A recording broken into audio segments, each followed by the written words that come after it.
Game number 3, with the Islanders leading the series 2 games to none.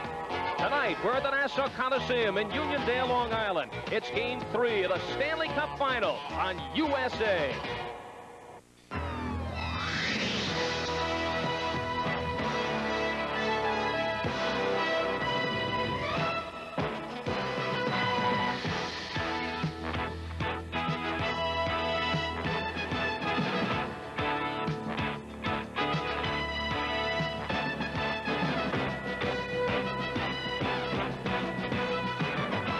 Tonight's game is brought to you by Light Beer from Miller. Everything you've always wanted in a beer and less. By Mobile Detergent Gasoline for your everyday driving needs. By Toyota, who reminds you that it's a good feeling to buckle up for safety. And by Levi's jeans, cords, and shirts for quality and style you can count on.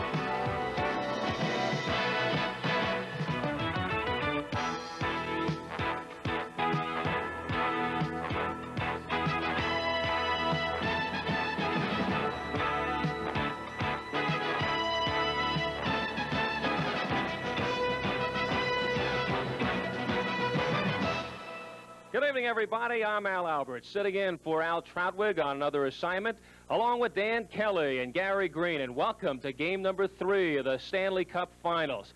What looked to be a dream series has turned into a nightmare for the Edmonton Oilers. The Islanders going into Edmonton and stunning the Oilers in the first 2 games. Now they come home for games 3 and 4 and have the chance to shock the Edmonton Oilers in 4 straight games on way to a 4th straight Stanley Cup. You know, coming into this series, there are those who felt that the Islanders, although they won 3 Stanley Cups in a row, were the underdog as the Oilers were romping in the playoffs. They had won 11 games and lost just 1. They had outscored their opposition 74-33. That's 6 goals a game. But the Islanders have confused the Oilers. They've frustrated them. They have held them to combined 3 goals in the 2 games, and right now are licking their chops as they come home to the Nassau Coliseum. Well, licking their chops right now, getting ready to bring you all the action, Dan Kelly and Gary Green, and let's go to them for their pregame comments. Okay, Al Albert. Gary, what have the Islanders done to the Oilers to stop them from scoring all those goals? Billy Smith has got a lot to do with that, Dan, and we know what Billy Smith has done in the last 2 games, but I think looking at the whole Islander hockey club, the forwards have really broken up a lot of the plays. They've been doing a great job close checking wise. The defense, they've been standing up. They've been stopping them at the blue line a great deal of the time, but in their own end zone, they've always been getting a piece of the body. That is the Islander end zone, and that is difficult for the Oilers to play in that style of game. I wonder if the Oilers are not thinking too much about Billy Smith. The best way to treat Billy Smith, I would be thinking, would be to score some goals against him. No question about that. That's the only way you're going to upset Billy Smith. Right now, the Oilers really have to get all of their concentration right on playing their game, their skating style, their passing, finishing off. Forget about Billy Smith right now. There's no use trying to go for his head or try and spear him. You're only going to end up in the penalty box or really not concentrating on what you have to do best, and that is win a game here tonight. As Glenn Sather told me earlier today, we have to play our game, and their game in Edmonton all season long has been a passing and a skating game. Back to you, Al.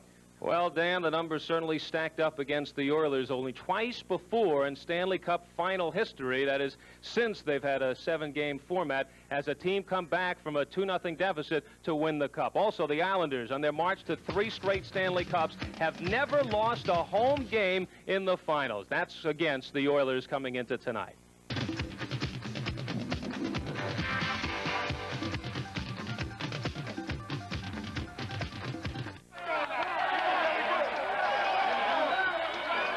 We're up 15. We got this game won. Yeah, you guys are buying a light beer from Miller. Yeah, nice Philly.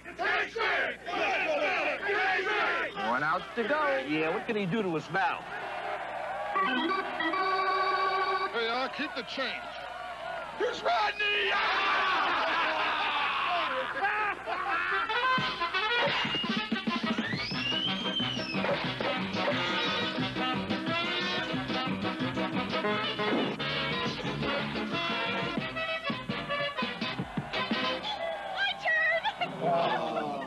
Any pinch in his left? enough. Here I am.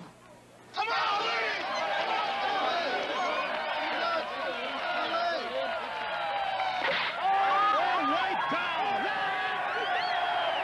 Light beer from Miller. Everything you always wanted in a beer, and less. Hey, wait a minute. This game isn't over yet. I caught that ball.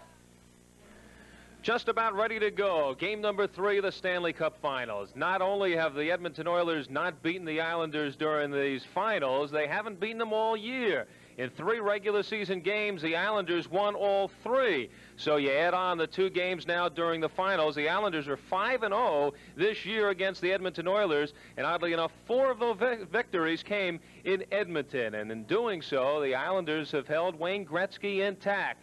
No goals, 2 assists in this final series. And now we are ready to go with the national anthem. Everybody rising at the Nassau Coliseum. And here is the anthem. Oh, say, can you see by the dawn's early light what so proudly we held at the twilight's last gleaming, whose broad stripes and bright stars through the perilous fight o'er the ramparts we watched were so gallantly streaming, and the rockets red glare, the bombs bursting in air, gave proof through the night that our flag was still there. Oh, say does that star-spangled banner yet wave o'er the land of the free and the home of the brave. Mr. Joe Dewar with the national anthem here at the Nassau Coliseum. Game 3 of the 1983 Stanley Cup Final. The referee, Brian Lewis, will be the referee. The 2 linesmen will be Ron Finn and Ray Scampanello. The starting goaltenders for the Edmonton Oilers: Andy Moog, 14 playoff games this year, 11 wins, 3 losses, a 2.90 goals against average. And for the Islanders, it is Billy Smith with 15 games, 11-3 at 2.85 goals against mark. So the goals against averages are very close. They're equal in wins, but in this series, Billy Smith and the Islanders lead it by a 2-0 margin. Well, we will see whether the Oilers will be able to come up with a fine effort tonight. They are overdue. I doubt very much that anyone would have suspected that the Oilers would be down 2 games to none coming into the Nassau County Coliseum. Here are the Oilers getting immediate possession, and Gretzky shoots it in. Potvin shooting it right back out, and Lee Fogelin drops it to his own line. The Oilers now attack, led by Glenn Anderson. Fired it in high off the glass. Dennis Potvin back to pick it up, cleared it on the right wing. Lowe came in and knocked Bossy down, and the puck comes into the Oilers zone with Lee Fogelin. The Oilers team captain back to get it to Jari Kurri. Kurri on left wing to Lowe. Lowe at center to Kurri. Kurri to Glenn Anderson. He's checking the play, and circling is Stefan Persson for the Islanders. Got it on the board. Knocking it down now. Gretzky shot it right through the goal crease. Nobody there to tip it in. Islanders clear it. Here's Bossy to center. Gretzky checks Bossy. Now Ken Morrow at center ice. A long bouncer. Moog out of the net to clear it. Big rebound. Now Bourne got to it, but shot wide. Now Morrow. His shot blocked. And Messier feeds it to Kurri. He missed it, but Linsman picks it up. Kenny Linsman. Taken out of the play by Potvin. Now back come the Islanders with Brent Sutter, the hero of Game 2. He shoots it in for New York.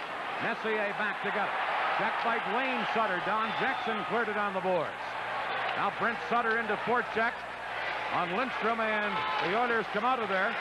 Don Jackson to center ice, shooting it in. Thomas Jonsson back to get it to Bob Bourne. That's cleared to center. Lindstrom back near his own line to Jackson, back to Lindstrom. He had to chase back after it to Mark Messier. who's been bothered with a shoulder problem throughout this series. Jonsson shoots it back in. This is Donald Jackson, number 29. Jackson head-manning it on right wing to Lindstrom. Lindstrom at center ice to Jackson. In across the line to Ray Cote, broken up and shot by Potvin into the Oilers zone. And Moog is out of the net to clear it around in the boards. Cote trying to flip it out. Does at center. Hunter couldn't get it, and back from the Islanders, this is Bob Nystrom. Nystrom checked in the play, and now it's Paul Coffey, number 7 for Edmonton. Coffey got it to the Islander line, back from New York. Here's the pass to Tonelli, shooting! Moog looked in behind him, but he made the save, but wasn't too sure about it. For our local affiliates, we'll pause here. You're watching Stanley Cup Hockey on USA.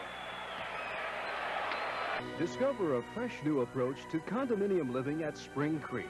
McBride & Son understands the way you live. And at Spring Creek, you can choose from 4 luxurious models designed to suit your modern lifestyle. Enjoy the swimming pool, clubhouse, tennis courts, and lake.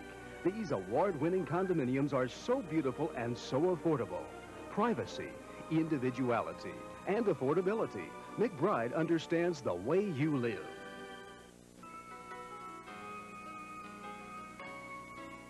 Hi, I'm Bob Allen, and I host a program each week called The Last of the Silver Screen Cowboys.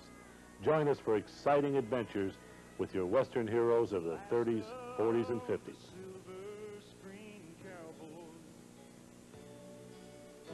Last of a fast dying breed, cattle grazing. To Kevin Lowe, head-manning it at center ice for Dave Lumley, and Lumley shoots it into the Islanders zone. Dennis Potvin back to get it, cleared it. Vogelin knocks it down, now picked up by Clark Gillies. At center ice with a pass to Duane Sutter, and a wrist shot is just wide. Back comes Lumley, number 20. Flipping it for Dave Semenko, that hit the linesman, and as a result, the play went offside at the New York Islander blue line. Dave Semenko, the policeman for this Edmonton Oiler Hockey Club. He has been playing on a 4th line with Tommy Ralston and Lumley.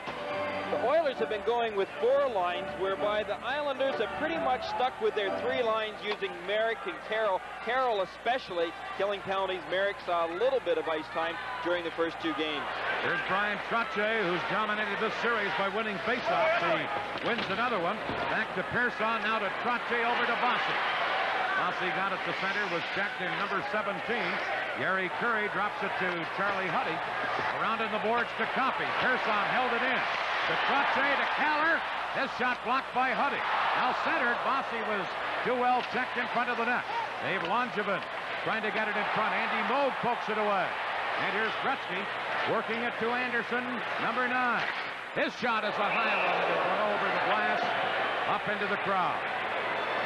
That one didn't even come close. Billy Smith just ducked. Glenn Anderson blasted it with all of his strength, but his strength on that shot was somewhat wasted as that puck ends up high up in the stands. Glenn Anderson injured in game 1, but skating well here in the early going tonight. This game is authorized under television rights granted by the National Hockey League and is presented solely for the private, non-commercial use of our audience. Any publication, reproduction, retransmission, and other use of the pictures, descriptions, and accounts of this game without the express written consent of the National Hockey League is strictly prohibited. Right from the faceoff, we had an offside. There you see Ken Morrow, the native of Flint, Michigan. Played college hockey at Bowling Green, and of course, played on the United States gold medal winning team. Has been on 3 Stanley Cup winners here with the Islanders. I guess you might call him a winner. No question about that. Shot in by Jackson. Going back is Thomas Jonsson. He cleared it to Bourne. And their forechecking is Greg as he pinched in from the point. Now Messier comes in. He's going to get a penalty on that last play. Penalty coming up on the play down in the corner. With the score, the Islanders nothing, Edmonton nothing. We'll pause here. Penalties on those Last play to both Messier and to Brent Sutter. Here is Bob Bourne with each team a man short. Jackson shot it to center. Thomas Jonsson clearing it into Bob Bourne. This is Bourne trying to center one. Could not, and Randy Gregg for Edmonton beats Kenny Linsman. Linsman leaving it for Willie Lindstrom. Now to Jackson. Back to Lindstrom. Lindstrom stick handling and holding on to the puck. Lindstrom, number 19, shoots one. Smith handles that, and Morrow takes over. Smith was knocked down on the play, and Smith bangs his stick on the ice in disgust because no penalty was called. Somebody knocked Smith down, and now the play is called on an offside at the Edmonton blue line. Smith and the Islanders and their fans are upset. Well, it was Ken Linsman, I believe, the Oiler player, that knocked Billy Smith right on his can, and he wasn't too happy about it. Let's take a look at it. We see Linsman coming around behind that net. He had obviously utilized his stick in order to pull the feet right out from underneath Billy Smith, and Billy Smith really showed some signs of anger. Each team a man short. Messier off for elbowing. Brent Sutter for high sticking. 4:01 the time as the Islanders come close. Now Gretzky checked by Denis Potvin. Here's Trottier over to Bossy, but Charlie Huddy intercepts that. Huddy to Anderson. Anderson moving in on left wing. Anderson is checked, and Bossy tries to break up. Mike Bossy in across the line, drops it to Persson, to Trottier. Shot it in front of the goal. Going to be a penalty here against Edmonton as Coffey comes up with the puck. And now play is called. And a penalty coming up against Glenn Anderson. For our local affiliates, we'll pause here. You're watching Stanley Cup hockey on USA. Not where you'd expect to find the U.S. Coast Guard. But from New Orleans to East Grand Forks, Minnesota, a lot of folks know them well. Like Captain Robert Hammond, the Coast Guard sets the day markers that guide his riverboat. And when the spring floods hit East Grand Forks, they were there to help Mayor Murray and Chief Dan Formato. Keeping the great river moving is a big job. The Coast Guard does it well. A lot of big jobs in the Coast Guard. Maybe one's for you. Hi, I'm Bob Allen, and I host a program each week called The Last of the Silver Screen Cowboys. Join us for exciting adventures with your Western heroes of the 30s, 40s, and 50s.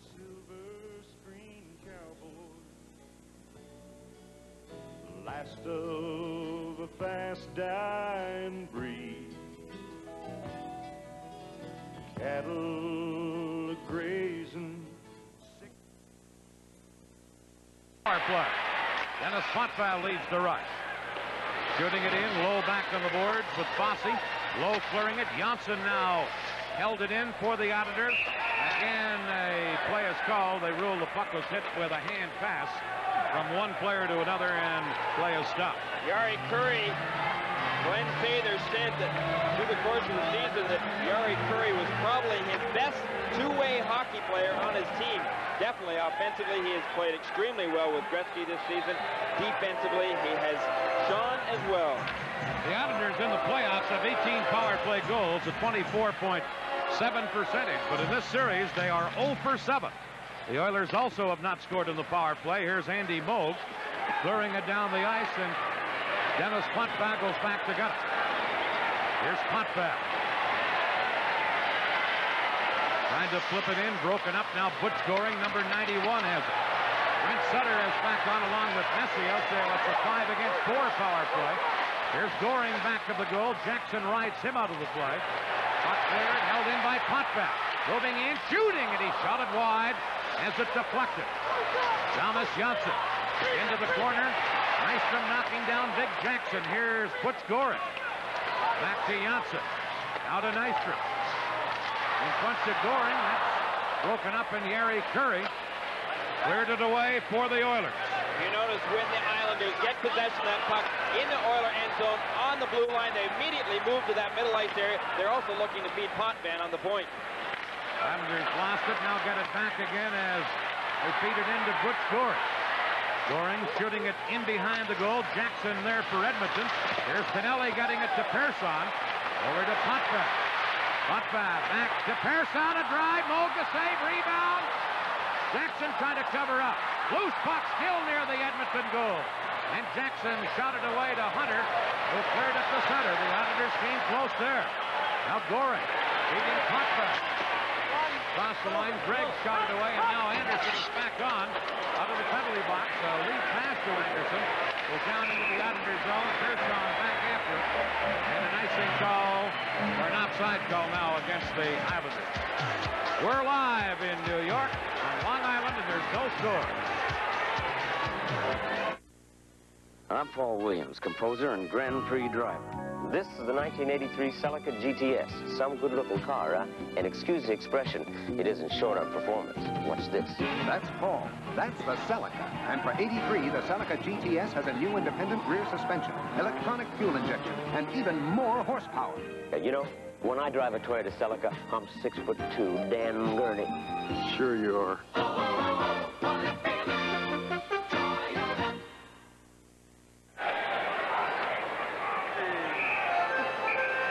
Face-off coming up in the Edmonton zone to the right of Andy Moog. Bob Bourne against Gretzky. Gretzky gets the draw on Fogelin. In the scoreless game, cleared it back to the net. Teams are back at full strength. Low to Anderson, now to Curry. Gretzky racing after it, but Dave Langevin back to get it for the Islanders. Over to Stefan Persson. Now to Brent Sutter. Low intercepting that. Low circle. He's number 4 for the Oilers. They drop it back to Lee Fogelin. Pass ahead to Anderson, going back to Persson. And the Oilers guilty of icing as they shot it in from their own side of center ice. Faceoff comes back into the Edmonton zone. I think this man's been hurting somewhat. There's a great number of the Islanders that have been hurting, including Dave Langevin. But Stefan Persson has had some knee problems. Dave Langevin had knee problems. Surprisingly, he has been back in the lineup. He was not expected to see any action whatsoever in playoffs. In fact, even his career at one point in time was in jeopardy. Amazing recovery. Number 26, Langevin for the Islanders, a native of St. Paul, Minnesota. Big, strong, defensive defenseman. He can move him out in front of that net. That's why they call him Bam Bam. Here's Paul Coffey. Another type of defenseman, an offensive and puck-carrying defenseman. He almost lost it that time.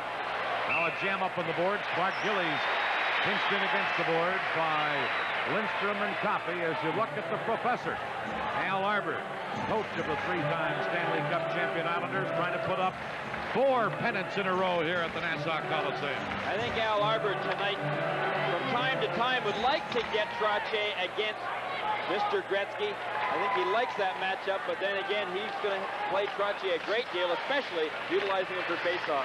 Right now, Trottier's against Linsman, and Linsman feeds Mark Messier. Racing in, Smith the save, and Gillies comes up with the rebound. Couldn't clear it, but the Islanders do cover up, and Bossy cleared it. Here's Tomas Jonsson. Ahead to Bossy. In across the line, Randy Gregg is there to clear it away, and Linsman circles back. Linsman to Willie Lindstrom. Broken up now, Messier. For Edmonton, dropping it to Randy Gregg. Ahead to Ken Linsman. Linsman, number 13, checked by Bossy. And the puck is held there long enough that Brian Lewis whistles the play down. They have 11:13 left in the first period. No score. I really think this man right here in game number 2, well, he was valuable in all of the games of playoffs, but game number 2, he was dynamite on those faceoffs. Just won one faceoff after another. Key faceoffs in his own end zone, especially.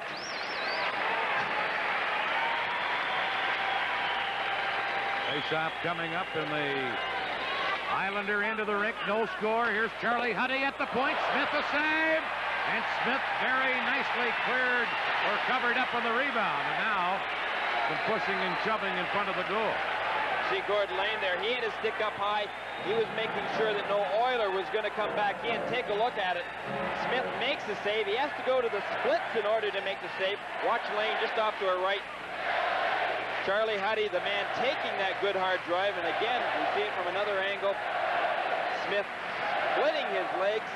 difficult move for a goaltender, but you watch. The Oilers will be in there quickly tonight. They're going to probably cause Smith a little bit of aggravation, especially on shots that he is trying to hold his guard against any rebounds. Number 24 for the Oilers is Tom Ralston, center iceman, a good skating forward on this Edmonton club. Here's Trottier as the Islanders from the face-off in their own zone break out. Trying to feed Butch Goring. Moog off to the side of the goal, was not sure of where the Islander players were, so he held on to it. For our local affiliates, we'll pause here. You're watching Stanley Cup Hockey on USA.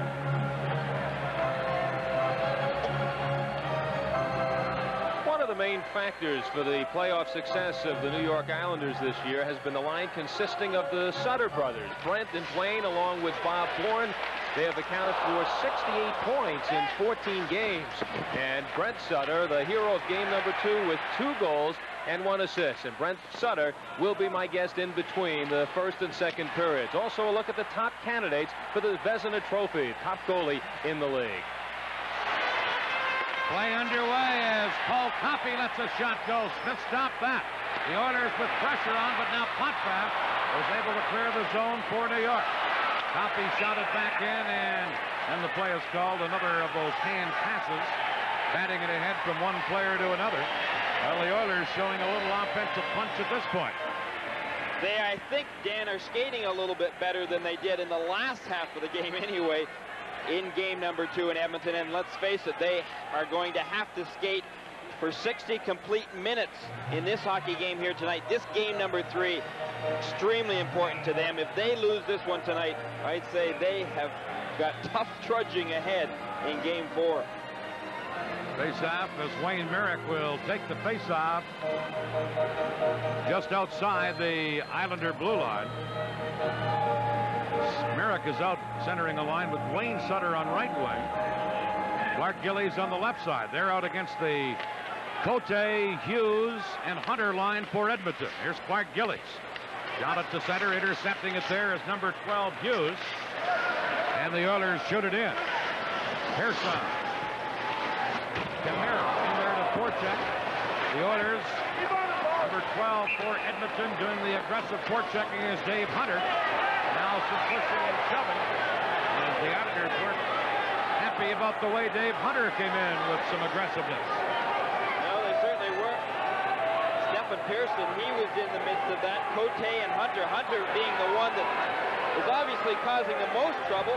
Surprisingly enough, Stefan Persson was in there and he was doing a little pushing. Let's take a look at it. Stefan Persson and Hunter. Cote originally, but Hunter was the guy that came in there bouncing Merrick. But watch Stefan Persson. He comes back in there. He was really trying to lay the body on as well. The Islanders send out Trottier. There's Stefan Persson, who was involved in that shoving in the corner. Cote against Trottier. Let's see who wins this. Trottier wins it cleanly and gets it to Smith. Back of the net now. The Oilers coming up with it as they send 2 men in behind the goal. And Smith, as the puck came to the side of his net, was able to grab it and hold on for a faceoff. By the way, if you look at Billy Smith, the leading point getter in this series is Duane Sutter of the Islanders. A goal and 4 assists in the first 2 games. He's had a big playoff period. He really has, Dan. And that line with his brother Brent and Bobby Bourne have been probably the best line for the Islanders during playoffs. This time the Oilers win the draw and work it over to Cote. His shot high and wide, and now Bob Nystrom clears it to center. Merrick racing after it. Vogelin tying Merrick up on the play. Puck is knocked loose back to the goal, and Kevin Lowe gets it for Edmonton. To Ray Cote, number 14. He clips it in. Pat Hughes digging in after it. Now Jonsson shooting it around in the boards. Over to Clark Gillies. Now to Nystrom. Bob Nystrom, number 23. Into Clark Gillies. Into the corner to Nystrom. He drops one back. Nobody there, and the puck comes all the way to the Islander end of the rink with Thomas Jonsson. And the set up from Billy Smith. Jonsson, the little defenseman out of Sweden. Duane Merrick. Now at center to Kallur, who tried to clear it in. Kallur steals it again, had it only momentarily, and here's Jackson ahead to Gretzky. Jonsson back of the goal. Tried to clear it. Oilers hold it in. Here is a centering pass. Now Gretzky in behind that net, out in front. Shoots. And Trottier, I believe, went down to block it. Smith was down on the ice. I think Trottier stopped the shot. Back comes Anders Keller. Over to Trottier. Moog to save on that. Now Trottier behind the goal, and Jackson comes up with it for Edmonton. The Oilers, Duane Anderson trying to clear. Knocked down. Bossy dropping it to Langevin. His shot, Moog cleared that aside. And now the puck is shot to center ice, and Persson back to clear it to Dave Langevin. He shoots it near the Edmonton line. Down Jackson for the Oilers. Over to Randy Gregg. No score in this game. 8 minutes left here in the first period. Gary Curry, a high shot. Bourne back together. Held in by Gary Curry. In behind the net, Gretzky going. Billy Smith is there. Cleared it. Now Persson dropping it back of the net. And the Islanders work it to Bourne. Now to Brent Sutter. Over to Bourne. Bourne shot goes off Charlie Huddy and goes away up into the crowd here at the Nassau Coliseum. Wayne Gretzky probably has had the best scoring opportunity of this first period. He came very close to putting that puck in the net. There's the man that had a lot to do with Gretzky not putting that puck in the net. Let's take a look at it now. Gretzky in his favorite position around behind the net. Smith is all the way down, though. Watch Gretzky as he tries to put that puck high up in the air. I believe, Dan, it was Trottier, as you had indicated. And then Trottier comes all the way back, leading some rushes for his hockey club, and almost scores at the opposite end. I guess you could call that doing it at both ends. That's the type of player he is. He really is. Here are the Oilers in this scoreless game. Mark Messier breaks to center. Passing it in on left wing to Lindstrom. Lane tied him up, and then as it was centered, Smith was able to grab it and hold on. And now the faceoff will be in the New York zone. Smith, you can be sure tonight is going to grab all of those loose pucks close by him, even if it means getting a whistle. They're not the least bit worried about a faceoff in their own end zone, not with Trottier. There we take a look at John Muckler, the assistant coach. He, by the way, is said to say hello to all of his friends back in Providence, Rhode Island, where he spends his time during the off-season. By the way, while we're speaking locales, congratulations to Indianapolis, who won the Central League Championship. I saw Fred Creighton here today. Of course, they're the Islander Farm Club. And we had a brief visit, and we wanted to mention that a week or so ago, and I think we passed it up. But congratulations to Indianapolis for the Central League Championship. Puck shot in here by the Islanders. And as Huddy goes back to play at an icing call on the play against the Islanders. As I mentioned, Indianapolis is the farm team of the New York Islanders. Well, and they're an excellent farm club as well. They've got a young goaltender down there, Dan. He is probably going to be playing in the National Hockey League very, very soon. We take a look at Ken Lindsman, who has been fairly quiet in the offensive department. Of course, the whole Oilers have been quiet in the offensive department, but he has not been playing his game. Again, the Islanders have a lot to do with that. Only 3 goals for the Oilers in 2 games. Here's Huddy shooting, and that was just wide. Now Duane Sutter getting it back to the goal. Here's Messier in behind the net, trying to center it. Coffey at the left point, flipping it behind the goal. And Thomas Jonsson is there to work it to Duane Sutter. Sutter to Brent Sutter. Now over to Bourne, stolen by the Oilers. Messier shot wide. Now Coffey centered it. Here's Mark Messier. Trying to work it to Coffey. He got it in front. Smith cleared it away. And Bourne comes back for New York. Bourne shoots one. Moog the save. Rebound gathered in by Lindsman. Number 13, Lindsman. A pass up the middle to Messier. Messier poke check. Here's Duane Sutter for New York. His shot kicked into the corner by Andy Moog. Now Brent Sutter on the boards. Holding the puck there, and we have a stoppage in play. Brent Sutter doing a little pushing with a couple of the Oilers. By the way, Brent Sutter will be Al Albert's guest in our upcoming intermission. He had a big game with 2 goals in Game 2 of the series as the Islanders won big in Edmonton. Well, this line really has given the Oilers some problems. They've given all the teams in playoffs this year some problems. Brent and Duane, with their left winger, Bobby Bourne, who has got just amazing speed. That has turned out to be quite a line combination for the Islanders. Another feature of Al Albert's intermission will be something on the Vesta Trophy candidates in the National Hockey League this year. So you'll see some of the top goaltending performances as well in our intermission. No score here in the first period. Puck shot to Sutter by Edmonton, and Persson has it for the Islanders. Passing it ahead to Mike Bossy. Kevin Lowe back to get it. Lowe checked in the play. Now Glenn Anderson trying to hold it against the boards. Merrick is there, so is Bossy. And now finally play is whistled down. And the faceoff will be in the Edmonton zone. Brian Lewis, the referee in this game, has let both teams get away with a couple of things here in the early going. He really has, Dan, but he has been consistent, both ends, as you mentioned, and really has kept the pace of this first period moving quickly. Wayne Merrick on a faceoff against Gretzky. Gretzky wins the draw cleanly. And Lowe fires it out on right wing. Going back is Langevin. Checked by Jari Curry to Anderson, now to Gretzky. Gretzky shooting, and a glove save by Billy Smith. That's twice that Gretzky's had big chances here in the first period. Smith really had to be quick on that one. Of course, quick he is, coming up with a big glove save. Let's take a look at it. Number 99 drills that shot. And Smith coming up with the glove save. Boy, Gretzky really let go with that one. You see how high his stick actually came in the air. That signifies how much power he actually had on that drive. Only 2 assists, but for Gretzky in this series, but more points in these playoffs than any other player in the history of the National Hockey League in the Stanley Cup playoffs.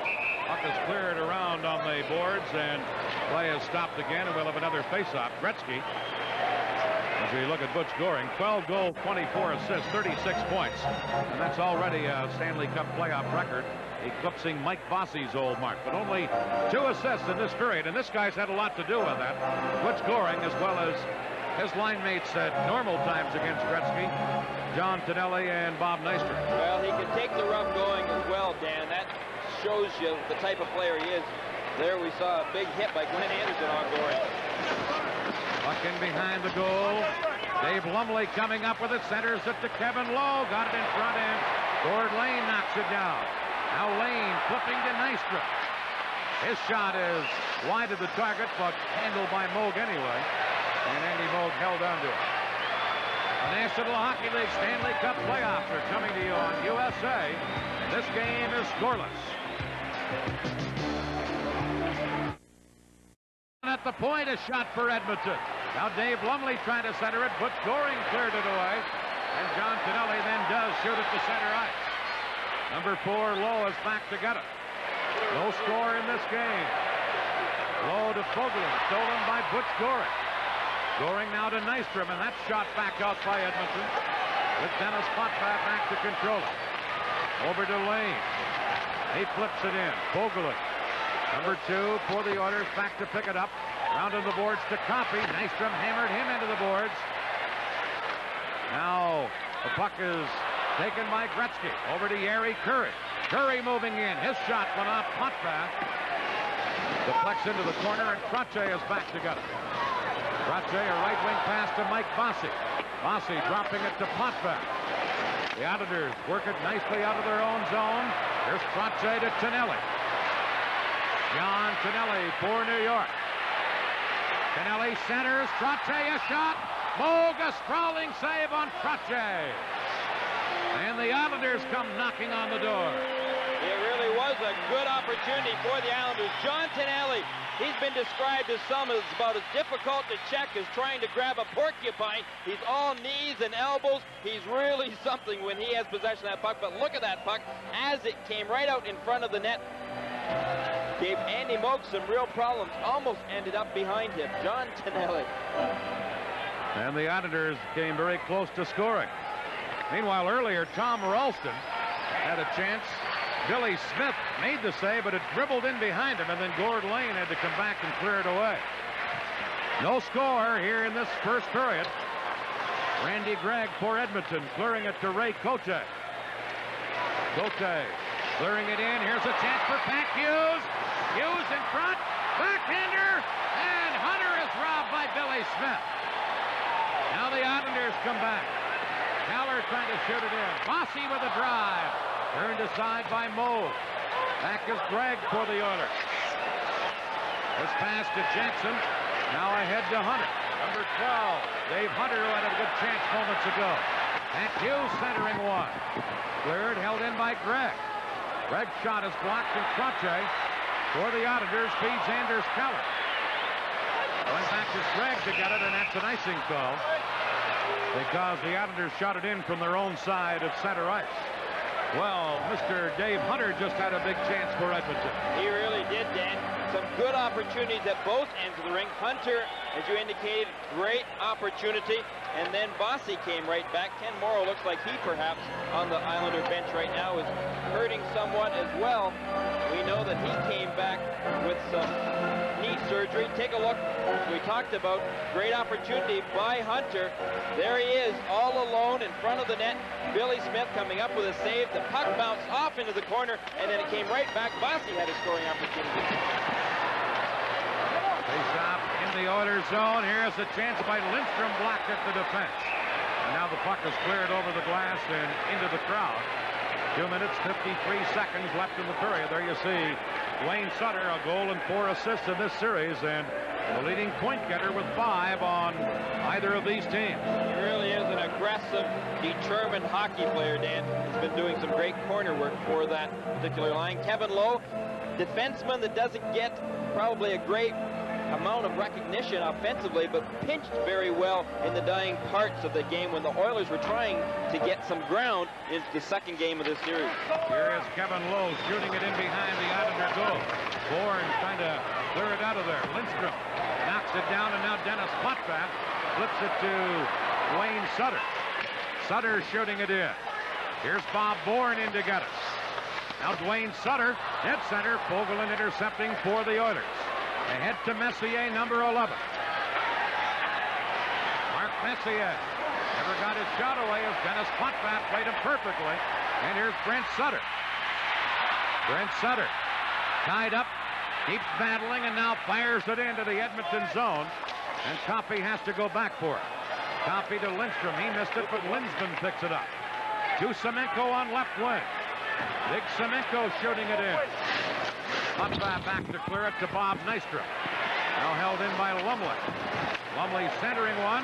Puck comes bouncing back to Coffey. Smith another save. And Smith has come up big again here for the Auditors. Behind the goal is Billy Smith to Persson. Now shooting it over to John Tonelli. Held in. Back to the goal is Persson. To Denis Potvin. Now to Tonelli, and he missed it. The puck went off an Edmonton player, though, so there'll be no icing. A minute and a half left in a scoreless first period. Coffey shot at the center. Flipped back in by the Auditors, and the play is offside at the Edmonton blue line. A minute and 26 seconds remaining in this first period of play. Surprisingly, that line of Ralston, Semenko, and Lumley in game number 2 had some good scoring opportunities. Glenn Sather seems to be playing them a fair amount, almost getting a regular shift out here for the Oilers right now. Goring is now up against Wayne Gretzky, and again, Al Arbour doesn't really seem to care who he has playing against Gretzky. I had said earlier that Trottier, I thought, was getting more ice time against Gretzky, but I think they're pretty confident that all their center icemen can play against 99. Right now, they have Goring, Tonelli, and Nystrom up on the forward line against the Gretzky-Curry-Anderson line. And for the most part, that's the line the Auditors have had out, as Jari points out, but numerous times Arbour and the Auditors have used another line. Here's Jackson shooting it in for Edmonton. Smith back to the net, leaves it for Tomas Jonsson. Now to Tonelli, a bad bounce off the boards. Goring covers up to Tonelli. John Tonelli, number 27, knocked down by Don Jackson. And the Oilers break out 3-on-2. Anderson to Gretzky. Gretzky over to Curry, and the play is offside at the Islander blue line. Now Jackson and Tonelli back at center ice. Almost get into it. Now Gretzky and Tonelli have some words. Tonelli's pretty disciplined. He likes to bang away in those corners. He's a pretty determined hockey player, as we see right here. He's down on his rear and then right back up again. But he is disciplined in the fact that he's not going to take too many bad penalties. And when he goes down hard, but he doesn't stay there too long. A minute and 2 seconds now left in period 1. The Islanders nothing, the Oilers nothing. The Oilers have had the best scoring chances, but have had some Billy Smith problems. There's National Hockey League President John Ziegler at the game here tonight. Puck shot in by the Auditors. Cleared by Moog on the boards. Trottier knocking it down to Morrow. In front of the goal. Kallur was checked before he could shoot. And here's Anderson breaking up. Anderson, number 9 for the Oilers. Centers. Gretzky couldn't get a stick on it as Trottier had him tied up. Now Trottier couldn't clear it out of there. Gretzky centers one. Harry Curry in front of the net. There's a loose puck, and Bossy came back to clear it away. That was in behind Smith. Now a shot blocked by Morrow. He cleared it, and here's a 2-on-1 Islander break. Bossy shooting. Moog to save. They score! Anders Kallur on the rebound.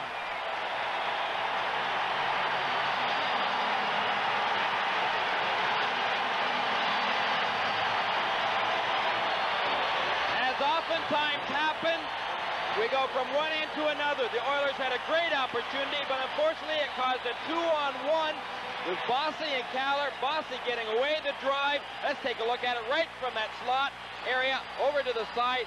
He gets, first of all, the wrist shot. The rebound comes out. Kallur there, being the man on the spot, and puts it behind Moog. Meanwhile, Bossy at the other end had made a save in behind the goaltender Smith. We saw Trottier do that earlier. And then Bossy came back to set up the goal, and it's a 1-0 Islander lead. Way underway. Puck in the center ice area as Lee Fogelin now comes up with it. He shoots it near the Auditor line. Persson firing it back in for Duane Sutter. His shot goes wide of the goal, and the buzzer goes to end the first period. That late goal by Anders Kallur, assisted by Bossy and Morrow, that came at 19:41 of period number 1. Coming up in our intermission, Islander forward Brent Sutter. He's one of the Sutter brothers, and he'll visit with Al Albert in our intermission. The score after 1 period of play, the New York Islanders 1, Edmonton 0. Mom? Period to the Nassau Veterans Memorial Coliseum, game number 3 of the Stanley Cup Finals, and the Islanders with a 1-0 lead over the Edmonton Oilers, scoring with just 19 seconds to go in that first period. And they lead Edmonton by the score of 1-0. One of the big reasons for the success of the Islanders in the playoffs has been the play of the Sutter brothers. Brent Sutter, 20-year-old from Viking, Alberta, the hero in game number 2 with 2 goals and 1 assist. The line has counted for 64 points in the 18 playoff games. And out of Viking, Alberta, how far is that from Edmonton? Well, it's about 70 miles straight east from Edmonton. Any special satisfaction, what you're doing now to the hometown Oilers, especially the 2 games in Edmonton? Well, special, satisfaction about the whole thing is win the Stanley Cup. That's what we're set out to do, and, hopefully we can accomplish that. Brent, a question. What is, you think, more difficult? Perhaps beating the Oilers in the Stanley Cup or getting tickets for the whole clan, the Sutter clan, in the Edmonton arena? Well, there's a lot of people to get tickets for, but, the hardest part is beating the Oilers naturally. They got a great hockey team. They skate very well. They move the puck well. They get back strong in their own end, and we got to play really heads-up hockey against them. This first period seemed to be, as far as the Islanders are concerned, scripted for ultimate frustration as far as the Oilers are concerned. It appeared as if somebody up there is watching out for Billy Smith, and then with the Oilers getting many opportunities, Islanders with just 19 seconds to go come back and strike. Well, we have to be happy coming out of it 1-0. I think we're a little tight coming out. I don't know what it is. Just maybe being at home in the finals. It's natural. We'll come out stronger in the second and third, and we'll play a lot, our game. Could you see the Oilers being very frustrated? They had many golden opportunities for goals, and after that last one, the puck rolling towards the net, and the Islanders come back and score. Smitty's playing really well for us, and we need that playoff goaltending. And as we all know, Billy Smith is a playoff goaltender, and he gives us what we need. And we'll score our goals, but we need Smitty to keep them out too, and that's exactly what he's doing. Brent, with 2 games in your pocket now, has your strategy changed at all here in Game 3? None at all. We just got to keep going, playing our game, and go after Game 3, and you know, then go from there. Like I said before, Edmonton got a good hockey team, and we got to play very smart and good positional hockey against them. And if we do that, we'll be all right. Wayne Gretzky has not scored a goal yet in this playoff series. In the 3 games during the regular season, Gretzky had 1 goal. So in 5 games against the Islanders this year, Wayne Gretzky, 1 goal. What has been the secret to stopping the great one? Well, there's no really secret. We all know, what kind of hockey player he is, and we, you pay a little special attention to him, and watch him and try to, outsmart him. It's hard to do, but if you play heads up against him, you'll do all right against him. Well, in games 1 and 2, the stick-swinging incidents involving Billy Smith and several of the Oilers. Anything said in the Islander locker room about that coming into game number 3? And none whatsoever. That's in the past. That's always, Smitty, it wasn't done purposely. It got all blown out of proportion, and, Smitty, all he was going for was, he naturally's got to poke check the guy from behind the net, and, I think it's proven that, everybody says what kind of vicious swing he has, but that's the way Billy Smith plays, and you're not going to change his style, and I don't care who you are, it's not going to bother Billy Smith at all. Are you keeping your eye out on any of the Oilers who may try to retaliate? Well, none whatsoever. If they retaliate, they'll go in the $20, and then we'll have a power play. For Brent Sutter, it has been a season a little rocky during the regular season, but everything coming together now during the playoffs, on a line with your brother Duane and with Bobby Bourne. What got it all together? Well, I don't know really what it was. We got together when Clarkie got hurt, and hurt himself, and Bourne coming our line, and we was about 4 games left going regular season, and everything just seemed to click. I don't know what it was. It just seemed to go, and we live fairly close together back in Western Canada, and we kind of know each other inside out, and that really helps. And we kind of know where each other is on the ice, and it helps. And we've carried on through playoffs, and hopefully we can continue to carry on. Is it that, or perhaps does Brent Sutter fit in with the playoff tradition of the Islanders? Because it was last year that you really came along, then on a line with the Gillies. Well, playoffs was hard for me last year. I didn't play much, 4th line and spot duty, but that's what you got to go with that. That's what happens when you just step into the league and you never played in a playoff game before in the National Hockey League, especially with the New York Islanders. And they really want you to just stride in and, get your experience and everything. And, I think last year's really helped me out this year. 20-year-old Brent Sutter, our guest in between the first and second periods, one of the heroes for the Islanders during these playoffs here in 1982-83. And Brent, for joining us, we have for you a pair of Levi's cords in any one of 15 handsome colors. Levi's cords, the pants famous for walking the perfect line between jeans and slacks, only from Levi's Jeanswear. Coming up next, in between the first and second periods, a look at this year's candidates for the Vezina Trophy, the best goaltender in the National Hockey League during the regular season. The Nassau Coliseum on Long Island. In game number 3, it's the Islanders 1 and the Edmonton Oilers no score. And with the season coming to an end, the NHL ready to give out the hardware, the awards for the 1982-83 season. One of the oldest, the Vezina Trophy, best goaltender. Here are the top candidates. The NHL regular season, a grueling 80-game schedule that can thoroughly exhaust any player, especially the men minding the nets. Night after night, in city after city, they're shot on like clay pigeons. On such night, it can be one of the loneliest feelings an athlete can experience.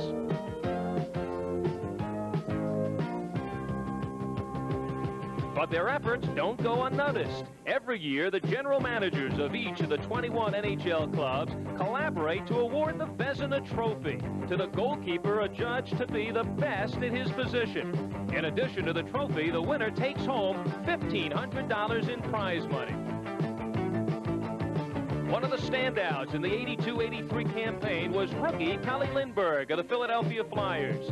Lindbergh's 2.98 goals against average was 4th best in the league. Along with Bob Froese, Lindbergh led the Flyers to an outstanding regular season. Andy Moog also turned in an impressive season, posting a 33-8-7 record. Moog's clutch netminding has brought Edmonton to the Stanley Cup Finals. In New York, Islanders had the two best netminders in the league, a feat which won them the Jennings Trophy. Veteran Billy Smith, getting better with age, finished with the third best average in the league. And he had a chance to share the load in the Islander net this season with Rolly Melanson, who stepped in with some inspired play. In 44 games, he turned in the league's best save percentage and the second best goals against average. His timing couldn't have been better for the Islanders as they struggled through their toughest regular season in 3 years. Though these men performed miraculous feats, there was one who rose above the best. His heroics inspired his fans to find the words to describe his play. Pete Peters of the Boston Bruins turned in one of the finest years a goaltender has ever recorded in the NHL. Playing in his first full season for the Boston Bruins, Peters led the league in shutouts, in victories, and goals against average. Peters was acquired from Philadelphia in June of '82, where he'd been a part of that club's historic 35-game unbeaten streak and an overall record of 29-5-5. But his theatrics did not stop there. While in Boston, Peters mounted a 31-game consecutive win streak. That was the second best in NHL history. His coach, Jari Cheevers, still holds the mark at 32. Most important to Peters was that he was allowed to play goal the way he knows best, roam the crease area, and use his stick when necessary. It made Peters... After one period of play, it's the New York Islanders 1, the Edmonton Oilers nothing. The only scoring play late in the period. Anders Kallur's third goal of the playoffs at the 1941 mark. The shots on goal favored Edmonton 11-10. And the scoring play, it could have happened at the other end, but it came all the way down and New York scored. Well, Mike Bossy was the hero of that first period. Take a look as that puck was headed straight for the empty net. Billy Smith caught out. But this is where it all started then. A 2-on-1 situation. Edmonton had pressed Bossy and Kallur. Kallur right there to pick up that rebound after Bossy. A good wrist shot. Moog made the initial save but gave up too much of a rebound, Dan, and as a result, well, the puck ended up behind him. Kallur putting that loose puck in. I thought Edmonton deserved a better fate in that period, Gary, but again, Billy Smith is as hot as a firecracker. He really is, Dan. You almost think that the Oilers, they've got to be somewhat frustrated right now. The way that they played in Game 1 of this series, Billy Smith being the answer, I really think they should at least be even in this period, but yet they have to go into the dressing room once again, probably with their heads down somewhat, knowing that they're one goal down again. How about Mike Bossy? He's the guy that got in behind Billy Smith and stopped the original shot by Edmonton, and then comes all the way up and gets an assist on the go-ahead goal. That shows you a little bit about the concentration of the Islanders, Dan. Even the great goal scorers like Mike Bossy, they still worry about their own end zone and are right there quickly to help out and even help out their goaltender. And Bossy's got to be credited with saving that goal. It would have been Edmonton 1 and the Islanders 0 at that point in time. Meanwhile, Gary, I think the Oilers are playing better hockey, much like they did in Game 1 in this game tonight. You know, Dan, they almost look like they're a little looser, and they're skating, they're doing things the way that they're capable of doing things. And right now, even though they're down, I still think they played a pretty good period of hockey. So now we go to the second period.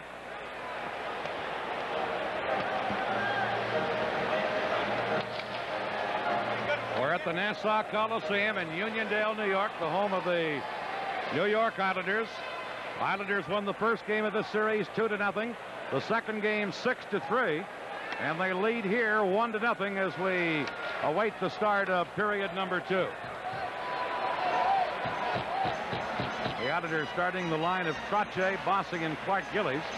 And the Oilers coming right back with their big line of Gretzky, Anderson, and Curry.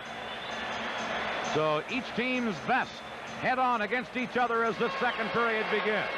This is Lee Fogelin over to Kevin Lowe. Back to Fogelin. The Oilers in possession. Work at the center to Jari Curry. And Jari Curry scoops a high one into the New York zone. Anderson digging in, centered it. Smith was Johnny on the spot again.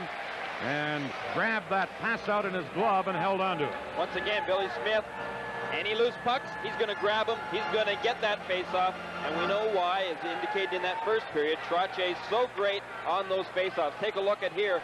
That puck coming out. Glenn Anderson really quickly in behind Billy Smith in order to pounce on that puck and put it out in front. Trottier won the faceoff from Gretzky. The Auditors, Bourne now on left wing, can't get it out of there as he's pinned in against the boards by Fogelin. Trottier remains on the ice and will take another faceoff with Gretzky. Bourne is the left winger on this line. He's number 14, the guy you see on the screen now. But both teams going with their best against their best at this point. They really are right now. Some real line juggling continuing to go on by Al Arbour. Trottier and Gretzky on the faceoff. Gretzky gets this draw back to Fogelin. Shot it around behind the net. Glenn Anderson is there, couldn't center it. And Denis Potvin now tried to shoot it out. Held in. Fogelin off the goal post, but that shot, that had Smith beaten but hit the post. And now it's cleared down the ice by the Auditors. And there will be an icing call against New York. Smith winds up with a broken goal stick. Now Glenn Anderson skating over near Billy Smith, having some words with the Auditor goaltender. And Smith just turned away from him. Well, they say when you're hot, those goalposts and crossbars are always with you. Take a look. It was definitely with the Islanders right here. And Billy Smith, Lee Fogelin winding up with that hard shot right off of the crossbar goalpost, right where they joined practically. Take a look at it again. That was destined for the corner had it not hit that goalpost. Billy Smith has himself a new goal stick.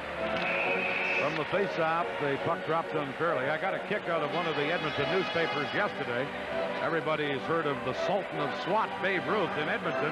They call Billy Smith the Sultan of Slash. Trottier and Gretzky ready on a faceoff.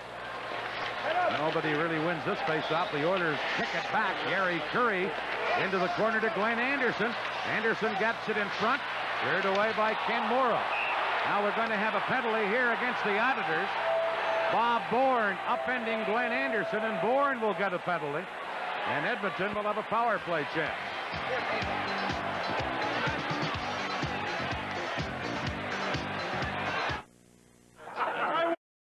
That's Bob Bourne in the penalty box, a hooking call at the 54-second mark. Well, we see why he gets this for hooking, but look at also the way that the Islanders clogged that slot area in front of the net. No wonder the Oilers are having a difficult time scoring goals. Edmonton on a power play. They're 0 for 12 in this series with the man advantage. Here's a shot from the point. Smith a save on Huddy's shot, and he grabbed the rebound. And then Anderson was knocked down and went spinning away from the play. Good save there by Smith on Charlie Huddy. Oh, once again, Smith really looked sharp. That drive coming from the point area by Charlie Huddy. Smith, through all of the mass of players that must have been in front of him, is still able to keep his eye on that puck. And here's Mr. Trottier ready to take yet another face-off, a very important one in his own end zone. The Oilers on the power play in the playoffs, down at 20.3 on the percentage. Here's a chance. Kurri shoots, he scores! Jari Kurri has just tied this game up. And the Oilers get their first power play of the series. They're now 1 for 13. And that has to give them some encouragement. It really does. Jari Kurri being the man that was right there. The assist has got to go to Billy Smith, Dan, because Smith, he will be some upset at himself after making the one save. Take a look. He kicks that puck right out in the slot area to Jari Kurri. He will be really angered at himself because that is something that we have not seen Smith do, but he did it this time. The worst possible area to kick a rebound out to, right in the slot, especially when the Oilers had a power play. That time Gretzky won the face-off from Trottier. He gets an assist in the goal. 1:03 the time, a power play goal, and it's a 1-1 game. Here's Edmonton. Don Jackson shooting it in. Going back to Denis Potvin, around on the boards to Stefan Persson. Now to Brent Sutter. Ahead at center to Bourne, but Randy Gregg was there to knock it away. Here's Potvin. Flipping it into Brent Sutter. Sutter and Messier in the corner after it. Now in comes Bourne. Randy Gregg gets the puck, however. To Jackson, leaving it for Lindsman. Lindsman tied up by Potvin, and Persson feeds Bourne as the Islanders come back. Brent Sutter back to Bourne. Bourne, number 14, shoots one. That's deflected wide. Now Duane Sutter cleared it around on the boards. The Oilers race out after it, but Tomas Jonsson got back in a hurry. Here's Kenny Lindgren, number 13.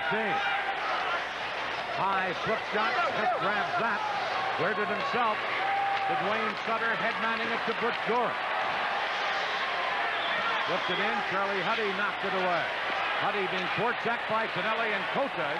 Had to drop it back to Coffey. Now to Hunter. Ahead on right wing for Ray Coffey. In behind the goal. Smith out of the net and gets help from Morrow. He took the Edmonton player out of the play and feeds Nystrom. Bob Nystrom, number 23. Nystrom. In on the boards, trying to make a play. Drops it to Morrow. Shot around on the boards. Butch Goring in there to forecheck. And he and Charlie Huddy hold it against the board for a faceoff. A 1-1 game early in the second period here in Game 3 of the Stanley Cup Final. With Al Albert and Gary Green, this is Dan Kelly at the Nassau Coliseum in Uniondale, New York. The Islanders won, Edmonton won. Face-off coming up in the Edmonton zone. Gretzky wins the face-off from Trottier and Fogelin. Clears it to Kevin Lowe. Lowe dropping it back to Fogelin again. Now Fogelin on right wing to Jari Kurri. Kurri, who got that goal, is checked. Here's Bossy into Anders Kallur. Fogelin checked him. Now centered by the Islanders. Moog cleared it away. And the Oilers shoot it down the ice. Jonsson back to get it. And that will be an icing call and bring the faceoff back into the Edmonton zone. Well, as we take a look at Mike Bossy, he did not play that first game of this series. He had tonsillitis, but he definitely played the second game, and he scored a very important goal in that game. Played very well considering he was not at 100%. And he, I think, will probably feel much better in tonight's game after having a few days to recover. There's Trottier. He's been brilliant in both of the opening games. Right now on a face-off against Gretzky in the Edmonton zone. Trottier wins the face-off to Lane. A shot. Moog, a stick save there. Anders Kallur now to Trottier. Tried to center. Moog knocks it away, and Fogelin shoots it around to Jari Kurri. Held in by Potvin, and Fogelin fires it out on right wing, and here comes Kurri. Duane Anderson now to Gretzky. Into Anderson. Anderson knocked down, and he and Smith slide into the net, and Potvin is going to get a penalty here for pulling down Glenn Anderson. So a penalty against Denis Potvin for our local affiliates. We'll pause here. You're watching Stanley Cup hockey on USA. Tomorrow night, Game 2 of the 1983 Major Indoor Soccer League Championships. It comes your way right here on USA as the Baltimore Blast take on the San Diego Sockers. San Diego took care of Game 1 in this best-of-7, which now becomes a very important game for the visiting Blast. Ken Cooper will have his charges in gear for this one. Game time, 12:30 Eastern, 9:30 Pacific for the MISL Championships. Game 2 right here on USA. Well, the Oilers will have a power play chance. Denis Potvin, a holding penalty. 3:42 of the time. The last time Edmonton had the man advantage, they tied this game. And this has been one part of their game that's put them behind the 8 ball in this series. It really has, Dan, but let's see what they can do on this one. Here's Huddy's shot block, and it bounces all the way back into the Edmonton zone. Coffey and Huddy are the point men. Their big line of Gretzky, Anderson, and Kurri up front. This is Coffey to Charlie Huddy. Now to Jari Kurri, and the play goes offside at the New York Islander blue line. As you look at the guy that has scored the Edmonton goal, Jari Kurri, the native of Finland. The Islanders right now forcing the Oilers practically to go offside. The way that the Islanders stand up on that blue line, even when they're killing penalties, makes it very difficult for a team like the Oilers to carry that puck into the zone. Morrow flips a high one down the ice for New York. Andy Moog out of the goal, feeding Glenn Anderson. Head-manning it to Paul Coffey. Coffey, number 7. Drops it now to Kurri. Back to Glenn Anderson. His shot. That's a stick save. Gretzky has the puck on the board. Centers one out, tipped away, held in by Anderson. Now to Curry. To Anderson behind the net to Gretzky. Gretzky hit it with a high stick. It comes to Huddy. Back to Gretzky. Gretzky out in front. Shot it right through the goal crease. And Billy Carroll is there for New York to clear it away. The Islanders really force Wayne Gretzky, number 99, behind that net area. They know that's where he loves to set up, so they attack him immediately. Here's Charlie Huddy leading the Edmonton rush, leaving it for Anderson. His shot, save, Anderson the rebound, gives it to Gretzky. Back to Anderson. Jonsson is there for New York, however, and Tomas Jonsson flips it and flipped it up over the glass into the crowd. 33 seconds left in Potvin's penalty. Islanders right now playing very aggressively, not letting Edmonton get set up, and that is something that the Oilers do very well. Once they get possession of it, and if you give them time, they'll move that puck around and they'll find the openings. That is why they have been so successful all year long on their power play, and naturally they have the players like Gretzky, Anderson, Messier, Curry that can finish off in front of that net area. Mark Messier will take the face-off against Bryan Trottier. Messier still suffering from a shoulder problem suffered in the Chicago series. Trottier wins this draw, and Smith cleared it around to Bob Bourne. Bourne is able to fire it out of there, and Lowe goes back to get it. The Islanders in the playoffs with an 87% on the penalty-killing situation. They're one of the best teams in the business at that. Puck shot to center. Persson firing it right back in. Lee Fogelin. Back to pick it up to Lowe. Lowe shooting it on the boards. In there is Bourne to intercept, and he freezes it there. Now Bourne takes a push at Kevin Lowe as play was called.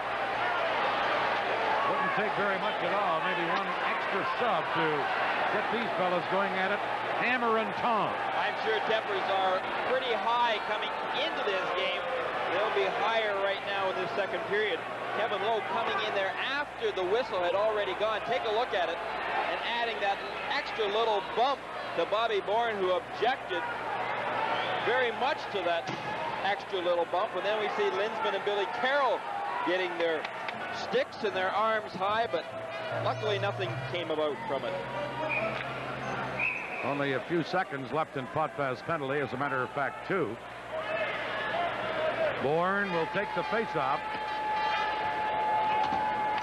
just outside the Edmonton blue line. The Islanders won, Edmonton won here in period number 2. Game number 3 of the 1983 Stanley Cup Final. Messier dropping it to Don Jackson, now to Randy Gregg. Potvin is back on. The Islanders have killed it off. Puck shot to center ice, cleared in. Langevin now trying to shoot it out, and Brent Sutter comes up with the puck, but then the play is called on the outside of the Islanders blue line. The USA Cable Network is bringing you the Stanley Cup Final.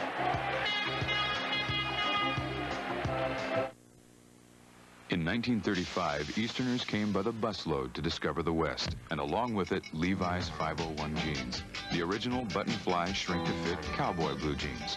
Modern travel has changed a bit since then, but the Levi's 501 jeans that won the West still shrink to form that uniquely personal relationship with the wearer, like no other jeans you'll ever own. Levi's 501s, the original blue jeans.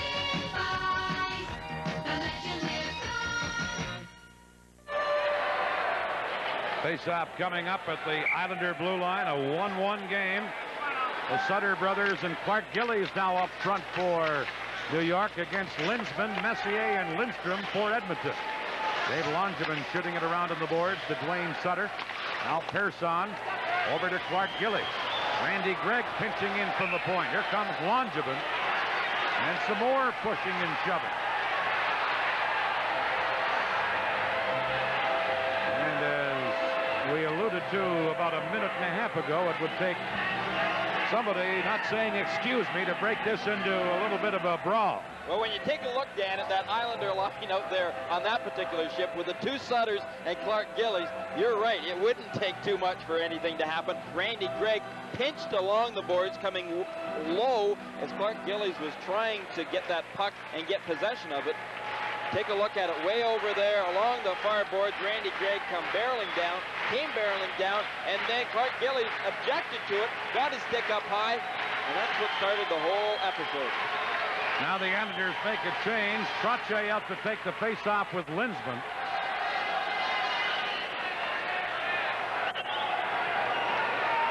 Linsman is tossed out of the face-off. Messier takes it, and Trottier wins the draw cleanly. Potback clearing it back to the goal. Here's Trottier. Over on right wing to Bossy, and Bossy circles back. Mike Bossy to Bob Bourne, ahead to Potvin. He's knocked down by Messier. The Islanders, Trottier, feeding it to Bourne. Bourne moving in, shoots in. That's deflected just wide. Bourne in the corner, gets it to Bossy. Bossy drops it back. Trottier has it at center ice. And clear it to the Edmonton line, and here's Randy Gregg leading an Edmonton rush into Messier. Shoots one, and he blasted it wide on the short side. And then it bounced off the boards up over the glass. Well, that puck really ricocheted off. I didn't quite know where it went. Let's take a look, though, at some action along the boards. And Denis Potvin trying to get the puck out again. Sticks very high. Potvin ending up down. But then we come back with some more action. And that shot by Messier went right off the, actually, I believe it went off the steel part of the, where it holds the plexiglass in, and it ended up rebounding up into the stands. Here's Potvin, who was in that collision with Messier moments ago. Back is Kevin Lowell for the Oilers. Shot at the center, broken up, and here comes Butch Goring. Goring, number 91. Goring hammered into the boards, and back comes Hunter for Edmonton to Pat Hughes, number 16. Hughes goes wide, tried to jam it in on the short side, and Smith the save. Now Fogelin shooting, and that deflects wide of the target. Held in by Lowe. Back of the goal, Hughes got it in front. Now it's Hunter.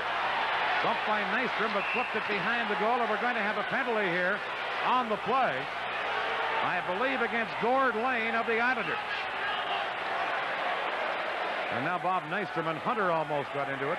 For our local affiliates, we'll pause here. You're watching Stanley Cup hockey on USA.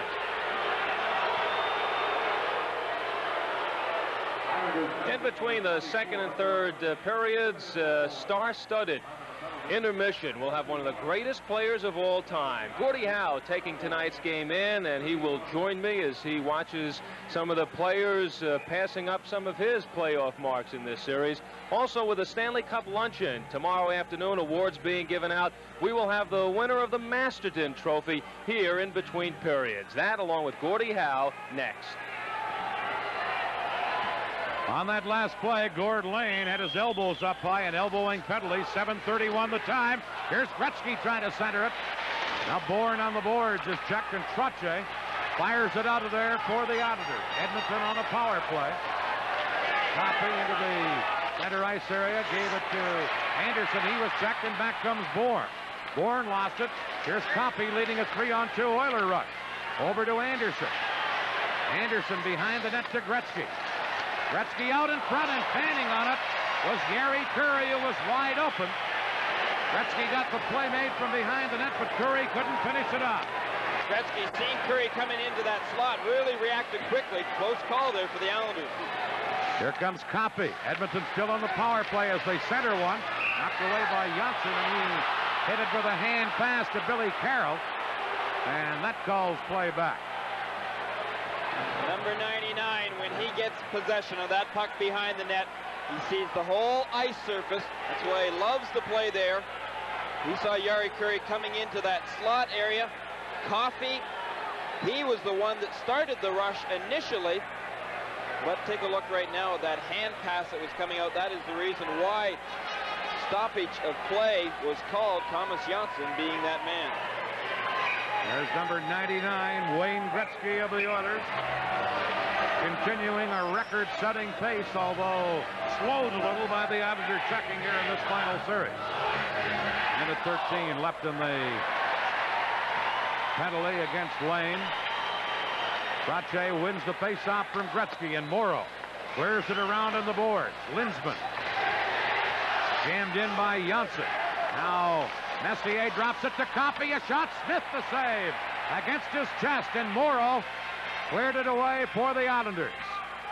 Charlie Huddy is back to get it for Edmonton. Huddy, number 22, passing it to Lindsman.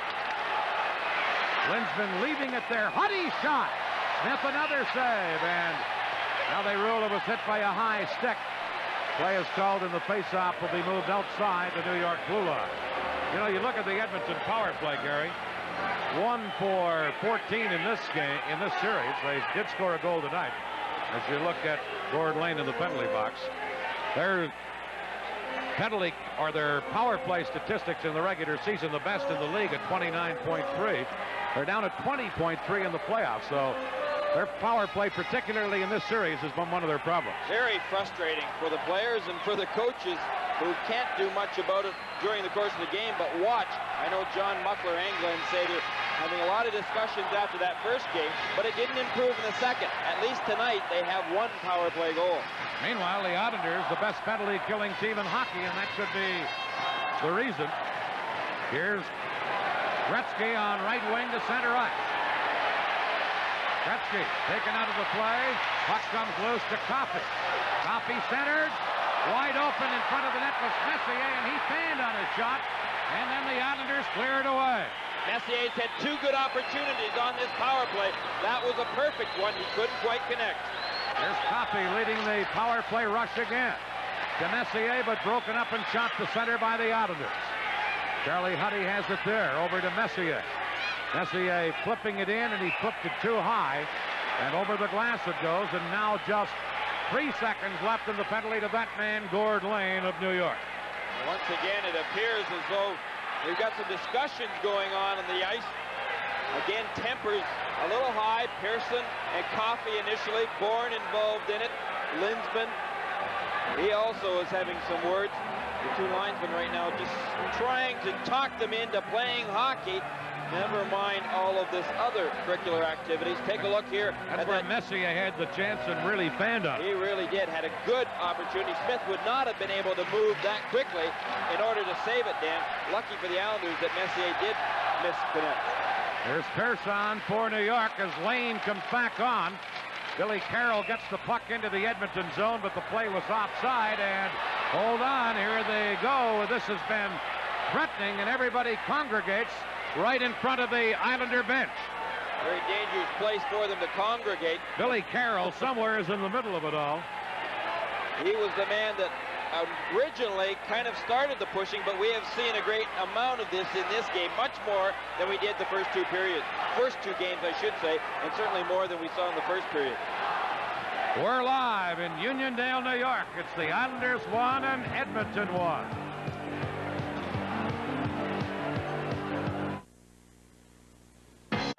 A 1-1 game, 10:26 left here in the second period. Face off at the Edmonton blue line as Denis Potvin flips it in for New York.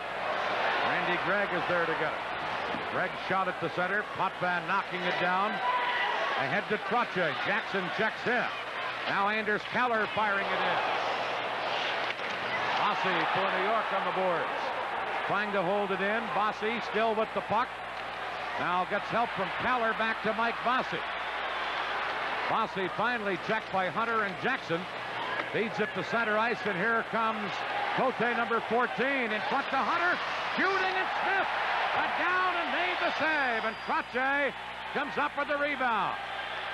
Close puck, Randy Gregg in, pinching from the point to hold it in. Now Potvin trying to clear it. Going to be a penalty against Edmonton. A delayed penalty coming up as Lane feeds Trottier. Trottier dropping it to Potvin. Broken up, and now as Pat Hughes gets the puck. Play is called, and a penalty coming up against the Edmonton Oilers. And I believe against Hunter. Dave Hunter is the man that will go to the penalty box for the Oilers. Elbowing is going to be the call. He took a real run, though, at Denis Potvin. That elbow obviously must have been high. 2 minutes for elbowing is the call. Now we will see the New York Islanders on their opportunity on this power play. An elbowing penalty, 10:32 of the second period against Hunter. This game is up for grabs, Gary Green, 1-1, and now the Islanders get a chance on the power play, and they're at 24.7%, but in the playoffs 0 for 8, or in the series 0 for 8. Well, there's the replay on that penalty. We see Hunter crashing into the boards. Actually, they have been putting a lot of pressure on Potvin. 2 men on top of him at all times. New York with the man advantage, dropping it to Jonsson. Over to Stefan Persson. In on right wing to Bourne, back to Persson. Persson shot, blocked. Now Bourne a drive off the goal post. With Bourne shot. Here's Brent Sutter. Vogelin checks him off the puck. And Gretzky shoots it away for Edmonton. Willie Smith setting it up for Persson. Stefan Persson on right wing to Duane Sutter. Now to Jonsson. Into the zone, broken up and cleared out by Vogelin. Gretzky racing down after it. Billy Smith out of the goal. Cleared it on the boards, and Thomas Jonsson spins away from a check and makes a fine play to Persson. Now to Brent Sutter. New York with the man advantage. Sutter shooting it in. Andy Moog back to the goal, clearing it to Lowe. Persson at the point, held it in. Now Lowe can't clear it. Here's Brent Sutter, a shot. Moog to save, rebound, and Bossy shot it wide. Persson at the point for New York. Giving it to Bossy, a shot. Moog to save, rebound, Bossy centered. And it's deflected wide by Brent Sutter as the Islanders come very close. And now Edmonton clear it away. Bossy, that ship, Bourne, the other ship, both good scoring opportunities. Here's Trottier to Bossy. Trying to center it, but the whole play was offside at the Edmonton blue line. 29 seconds left in the penalty to Hunter of Edmonton. I'm not so sure that Andy Moog perhaps wasn't hurt on one of those shots somewhat. Maybe it's just his stick that he is having some problems with, but Bourne on that power play opportunity had a great drive from close in. Bossy, Brent Sutter just steering one to the side of Andy Moog. The Islanders putting on some good pressure on their power play attempt. The Islanders in this final series 0 for 8 on the power play. As you look at Mike Bossy, and both these teams have much better power plays than they've shown in the final series against each other. They really have had, Dan, through the course of the year, the best opportunities, or I should say the best percentages, Edmonton especially, but it's got to be frustrating. We took a look at Arbour. I'm sure he's shaking his head as to the power play percentages as to why they are so poor. That's Lee Vogelin bringing a very important piece of equipment to goaltender Andy Moog, goal stick, as he gets ready to defend the rest of this shorthanded situation for the Oilers. 29 seconds left in the penalty to Hunter, as now Vogelin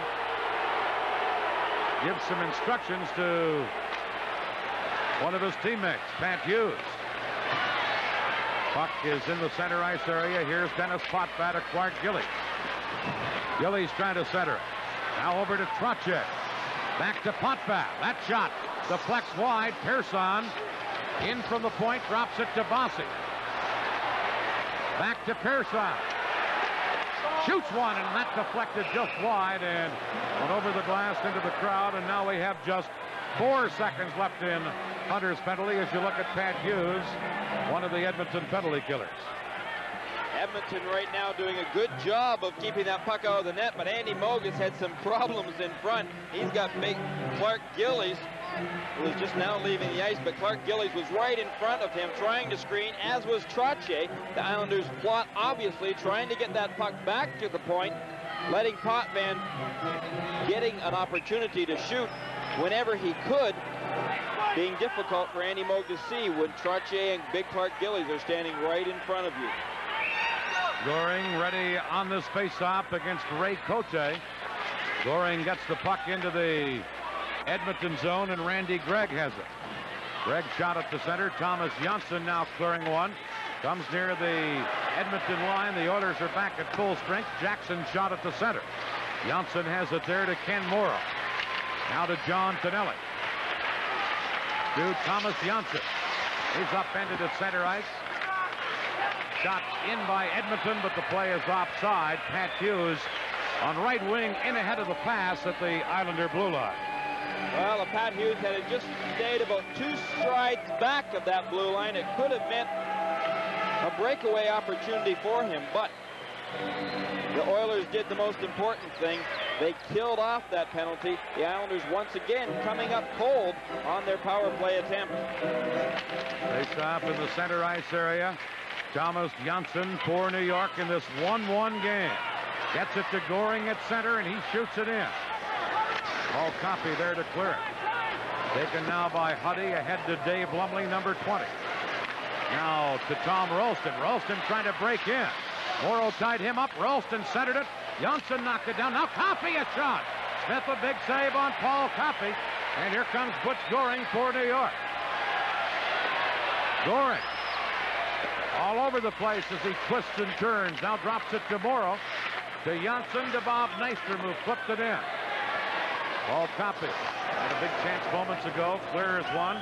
The puck going into the Washington, or into the Islander zone for Gord Lane, who used to be with the Washington Capitals. Cleared at the center. Coffey dumps it back in, but that's called in an offside, and then Coffey and Nystrom collided after the whistle. I mentioned earlier, Denis Potvin seems to be getting a lot of attention by the Oilers tonight, Dan. Every time they dump the puck in to his corner, there are two men in on top of him quickly. I think that's very obvious, the reason why they want to put a lot of pressure on him, try to avoid him handling that puck, and maybe just trying to wear him down somewhat. He's been very, very valuable for this Islander team in playoffs. Here's Lindsman working it to Messier, shoots! And he shot it wide with a low drive. Now Fogelin from the point. Lane blocked that, and Duane Sutter feeds Brent Sutter. Into Bob Bourne, broken up by Fogelin. Brent Sutter again. Into Bourne in the corner. A jam up there, and now Brent Sutter and Lindsman almost got into it. The Oilers work it to Willie Lindstrom. Ahead to Messier. Now to Lindsman. Lindsman stops on a dime, leaves it for Lindstrom. He's checked. Here's Kevin Lowe with a shot wide. Now Mark Messier back to the goal. Potvin comes up with the puck. Cleared it. Fogelin held it in. Back to Messier. Mark Messier centered. Lindstrom shoots wide. And Denis Potvin for New York then clears it out of there. And Lowe goes back to get it.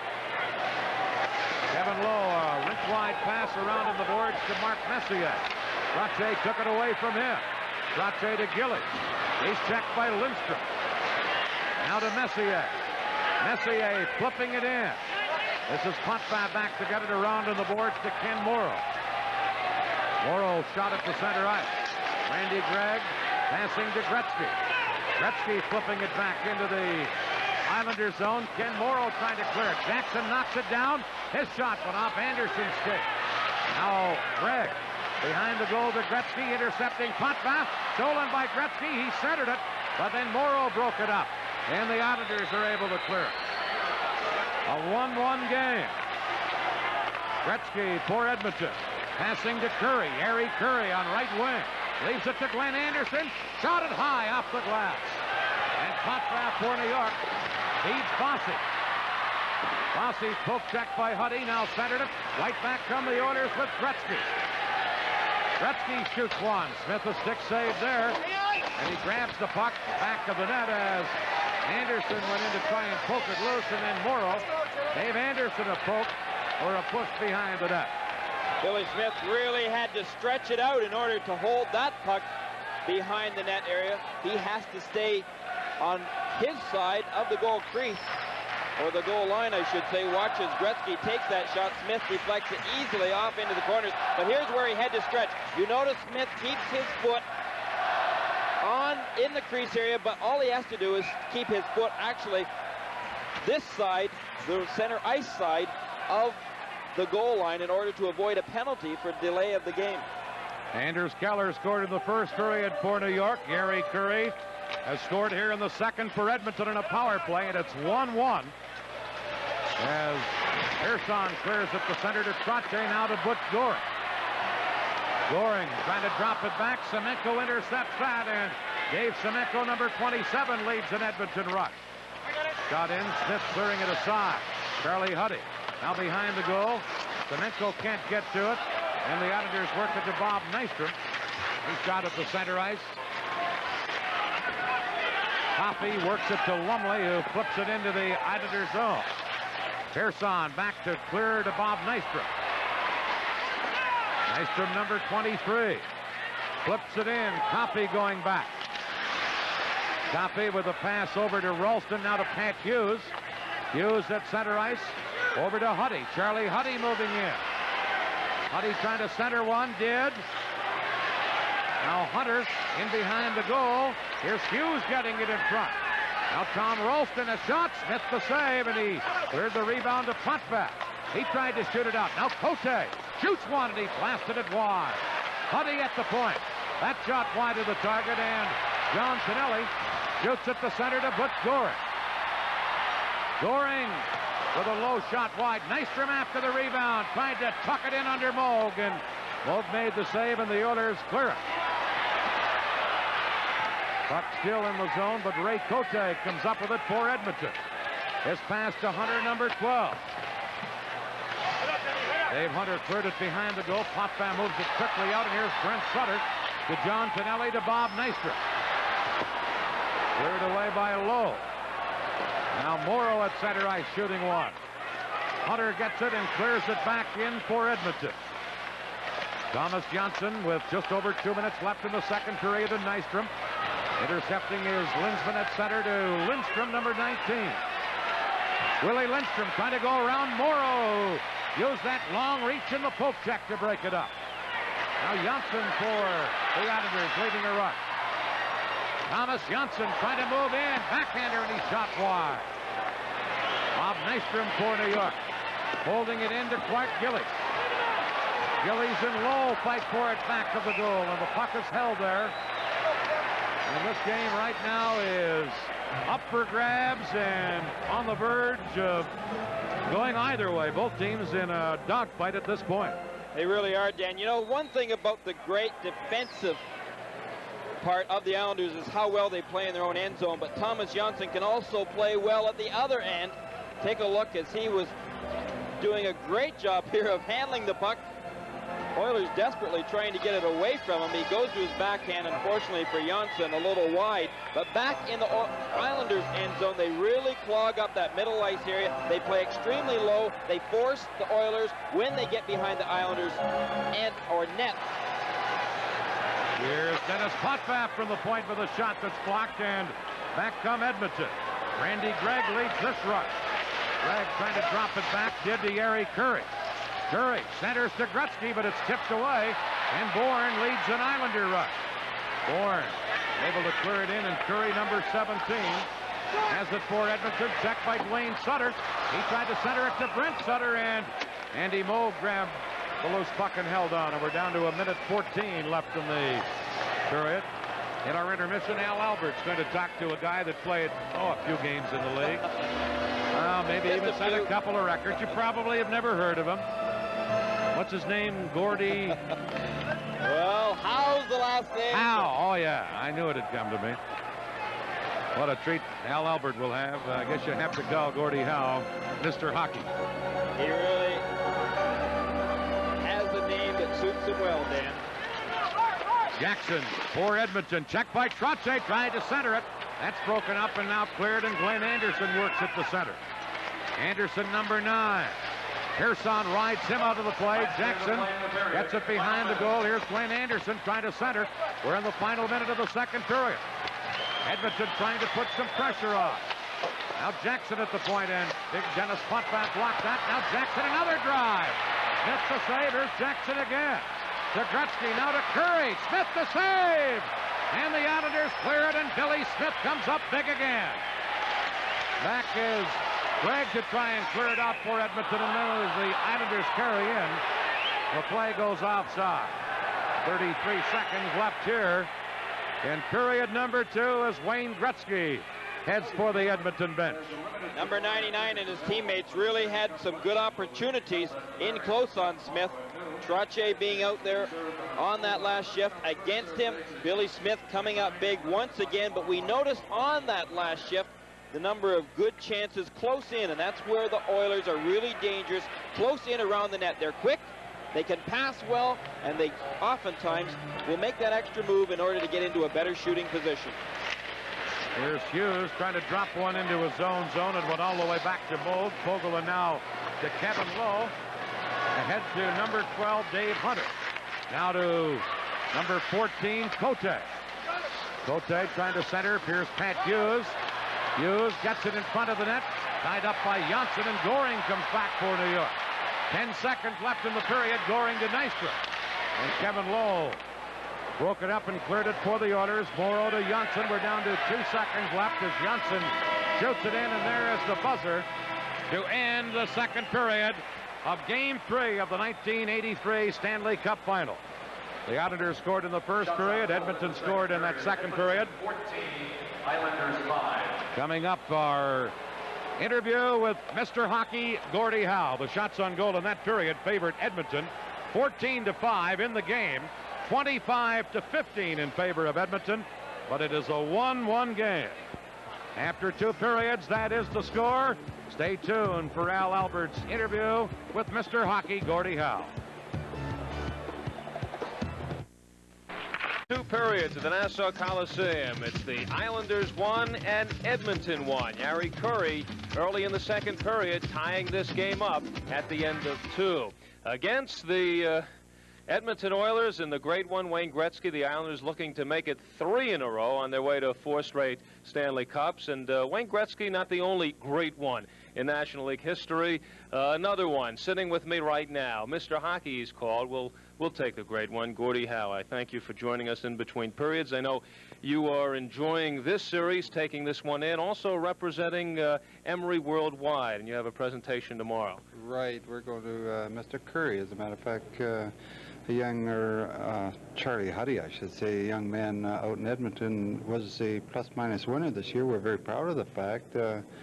You know, it's so often sometimes a player that's really truly hasn't got a home, all of a sudden somebody can not believe in him and put him in a lineup and he comes up a winner. And it's just a makeup of what makes a hockey player. Give the guy a break and boy, they'll play their hearts out, what you're seeing here tonight. Charlie Huddy with a plus 62. It's a plus-minus award, and he will get that trophy tomorrow. The other kid he had didn't have such a heavy number on his back. He might have been, but Gretzky is right behind him with the 60. I know Gretzky helped himself out, I think, more than Charlie.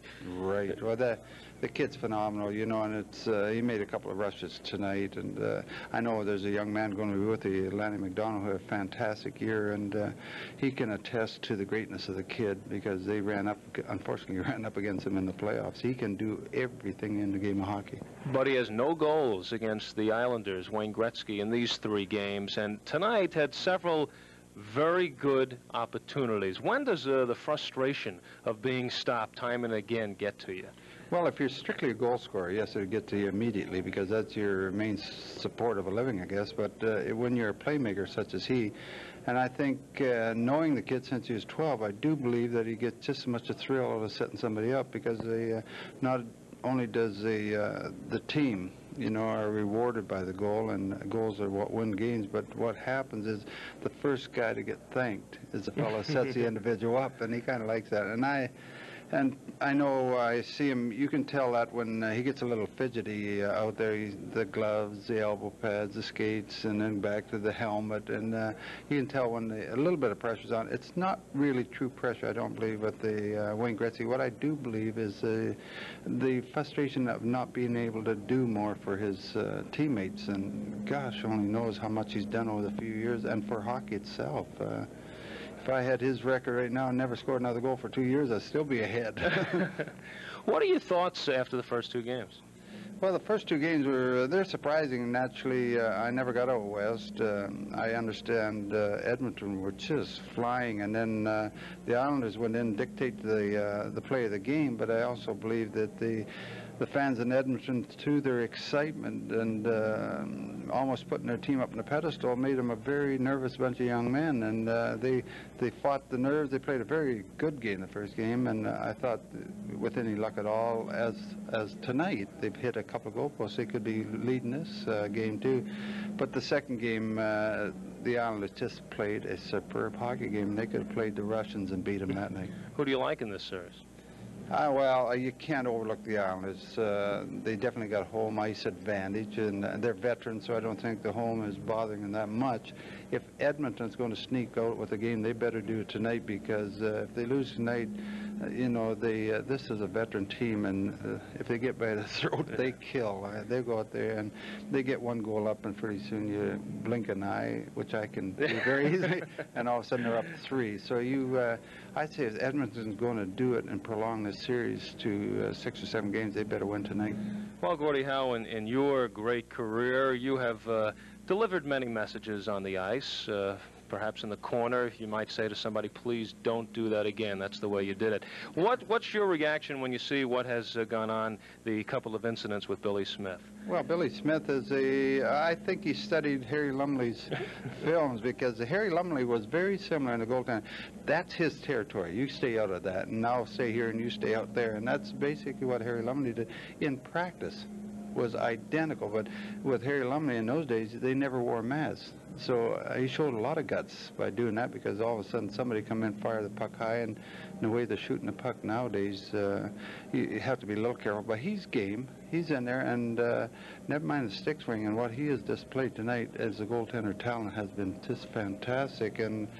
And sometimes a goaltender will be a little lucky where they're, you know, deflecting off a pad, maybe off the last roll in the pad, maybe off the toe of the skate. But what he's doing, he got everything square. He's got square in the middle of the pad, and he's got a good glove on at the backhand. He's completely stopping the puck. Hardly anything's getting by him. I just had one thought watching on, and Mike Bossy ties your goal mark for the playoffs. Denis Potvin passes your assist mark. I figured the only thing you could do was come. No, I figured you could come out of retirement and get him. No way. I'm extremely proud.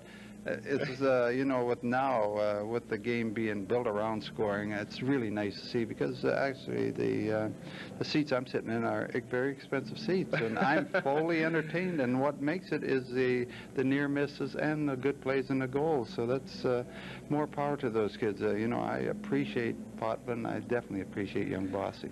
Well, the ambassador for Emery Worldwide, who will make the Emery Edge presentation tomorrow at the Stanley Cup Luncheon. Gordie Howe, the original Grade 1, thanks for joining us in between periods. Thank you. As everybody said, I'm half as good. There's a 99 out there now. For Gordie Howe being our guest, USA would like you to have this exciting new Kodak disc camera. The disc camera that's so easy to use, you never miss a picture.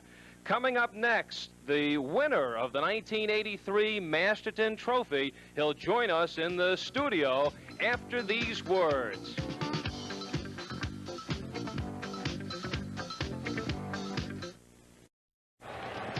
After 2 periods of play at the Nassau Coliseum, it's the New York Islanders 1, the Edmonton Oilers 1. The only scoring play in the second period, a power play goal by Jari Curry, his 7th of the playoffs at 1:05. Second period was dominated by the Oilers. They outshot the Islanders 14-5, and here's the only goal. Well, right off the face-off, Gretzky got the shot, but Billy Smith, as we had said before, gave that rebound in a dangerous spot right out to the slot area. Jari Curry being the man, Johnny on the spot, put that puck then right in behind Billy Smith. Meanwhile, Billy Smith is the man of the hour again for the New York Islanders in that second period. The Oilers could have really taken the lead in this game. They really could, Dan, if it hadn't have been once again for Billy Smith. I hate to use the word awesome. He was almost breathtaking in that period again. He has really played well throughout the course. He wants to win, Dan, let's face it. He wants to win 4 straight, nothing less for Billy Smith. Meanwhile, as Gordie Howe was talking about, he looks so confident in that goal crease, and he's not just getting a piece of shots, he's getting them dead on.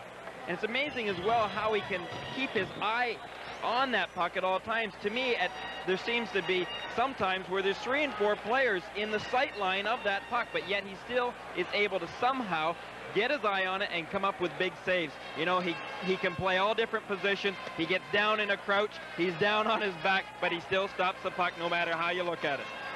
And the Oilers have played a much better game here tonight in Game 3 than they did in Game 2 when they were bounced 6-3 in Edmonton. But it is anybody's game, a 1-1 game, as we move into period number 3. Anders Kallur scored in the first period. Andy Moog is in goal for Edmonton. And then Jari Kurri scored in the second. The shots on goal in the game so far favor Edmonton 25-15. Andy Moog really, Dan, has played pretty well tonight. He has only been tested for 15 shots, but he has still come up much bigger than he did in the second game, where he wasn't too happy with himself, and I don't think anyone was too happy with the way that Andy Moog. A couple of soft goals perhaps in game number 2, but he is back on his game tonight, and again, playing well. Game 4 of this series will be Tuesday night. You'll see it on USA at 8 o'clock Eastern Time. Here we go with period 3 of game 3, and Wayne Gretzky and the Oilers in this 1-1 game jumping in. Cleared on the board. Trottier trying to shoot it out of there. Puck back of the goal. Anderson and Trottier fight for it. Here's Gretzky with a chance, and he shot it wide. Bart Gillies now for New York. Clearing it into the center ice area to Potvin, out of Mike Bossy. His shot blocked, and Gretzky gets it for Edmonton. To Jari Kurri, now to Anderson. Anderson poke checked in the play by Persson, and Trottier back to get it, and now Persson has been injured. He looks at the referee, wanted a penalty called, none was. And the Oilers try and jam up and hold the puck in. Gretzky with a shot, and now it's taken by Denis Potvin. Bossy ahead to Clark Gillies. Gillies dropping it back, and Jari Kurri takes over and flips it in for Edmonton. Jonsson shooting it right back out. This is Brent Sutter. Glove saved by Moog on that high shot, and he held on to it. And the faceoff will be in the Edmonton zone. Well, let's take a look at some action down in the Islanders' end zone. Anderson and Persson doing a little pushing, but look at the way that Anderson's stick came up and got it right in Stefan Persson's face. Stefan Persson ends up with Glenn Anderson's stick, in fact, but I think that one hurt. Persson was looking for Brian Lewis for a penalty call, but none was. Faceoff coming up in the Edmonton zone. Ray Cote against Butch Goring on this faceoff.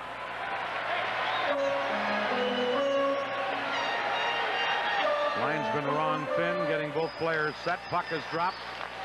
Goring gets it back to Jonsson. He gets it into the corner, and Gregg shoots it around to the board. John Tonelli stealing it. Centered it. Nystrom held it in. Now Randy Gregg clears it, and the Oilers work it to Pat Hughes. Now to Hunter, number 12. Into Cote, a shot. Smith the save. And Tonelli clears the rebound. Puck in behind the goal. Morrow jamming in there with Hunter. Now it's centered, cleared away by Smith. Goring tried to shoot it out. Gregg held it in for Edmonton. The Oilers trying to put some pressure on. Drop it to Randy Gregg. A drive. Blocked at the defense. Loose puck, and Nystrom has it for New York. And now the play is called because of a hand pass from one Islander to another. And the faceoff will be in the New York zone. Well, as we take a look at a fine young defenseman for the New York Islanders, Tomas Jonsson, he has played extremely well this season. Al Arbour very happy with the way that he has progressed. He has, at some points in times in this Stanley Cup playoffs, he has been the Islanders' most valuable defenseman for certain games. But then again, he's got Denis Potvin that is taking most of the pressure off as far as the most valuable defenseman for the Islanders. Here's Messier winning a face-off to Coffey. That shot, Smith got a piece of it. Persson now clears, and Duane Sutter pokes it to center. Coffey back to get it, works it to Linsman. To Messier. Now back to Linsman. He's bumped by Langevin and knocked down, and Big Dave Langevin shot it to center ice. There's Brent Sutter. Now to Bob Bourne. Bourne cutting in. Cuts right behind the net and then lost control of it. And Messier speeds back for Edmonton. Over onto the wing to Nystrom. Got it behind the net. Persson for New York. Clears to Duane Sutter. At center ice to Brent Sutter, who circles back. Brent Sutter, the younger of the two Sutters, the long shot, Moog to save, and Wayne Gretzky has it. To Jari Kurri. Kurri clearing it to Messier, back to Gretzky, and intercepting that is Denis Potvin. Ahead to Bryan Trottier. Vogelin rubs Trottier out of the play on the boards. The Islanders get it back to Potvin. Got the drive. Moog the save. Rebound. Cleared by Moog into the corner. Here are the Islanders. Bossy to Kallur out in front. Now Trottier loses his stick, and Bossy dropped it to Potvin. Puck at center ice. Mike Bossy carrying back in. To Trottier. Back to Bossy. He missed it. Gord Lane at the point of the shot. That deflected wide. Center to Kallur, who was open but fanned on it. And back come Edmonton. Trottier breaks it up at center ice, and here's Nystrom. He's knocked down at the blue line. The Oilers coming up with it, and Lee Fogelin has it for Edmonton. Now Lowe went to clear it. Nystrom held it in. Here's Nystrom into forecheck. Puck held on the boards now, and Lowe clears it to Hunter at center. Hunter circling back, has to flip it back into the corner. Fogelin shot it off the boards, and away comes Cote on left wing to Hunter. Hunter cutting in, and Billy Smith cleared that away. Bob Nystrom lost it. Cote for Edmonton. In behind the goal. But a good play by Jonsson to break it up for New York. And now to Ken Morrow. To John Tonelli. Into the Edmonton zone, but broken up by Hunter. Here's Cote to Pat Hughes, number 16. Hughes trying to go wide. Backhander, and Smith makes the save, and Jonsson clears it to center. Racing after it is Brent Sutter. Trying to go around Jackson, and Don Jackson took Sutter out of the play. This game going at a furious clip at this point. Hughes takes a hard hit from Langevin, but cleared it to Hunter. And now play is on into the Islander zone. The fans thought that a penalty was being called, but none was. Back comes Duane Sutter. He centered it. Cleared away by the Oilers. Now Bourne centers. Persson at the point. Shooting. They score! Bob Bourne!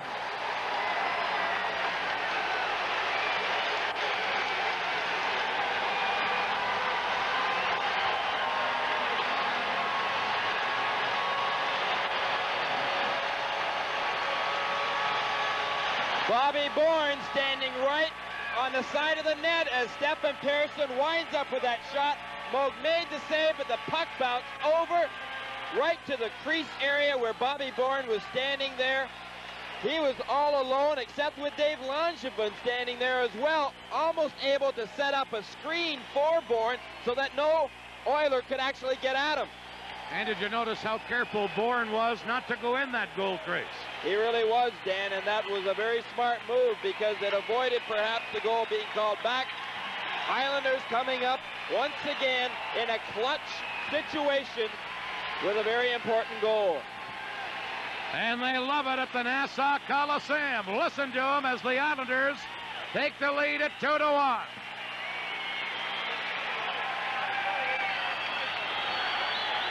Here we go as we move back to the live action of this third period. Puck is into the Edmonton zone. Charlie Huddy back to get it. Trying to clear one. Puck comes down for Gord Lane, and now back of the play. Dave Lumley has been injured, and he gets up slowly, and play is called.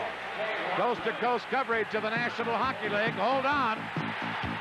As Huddy almost gets into it with some of the...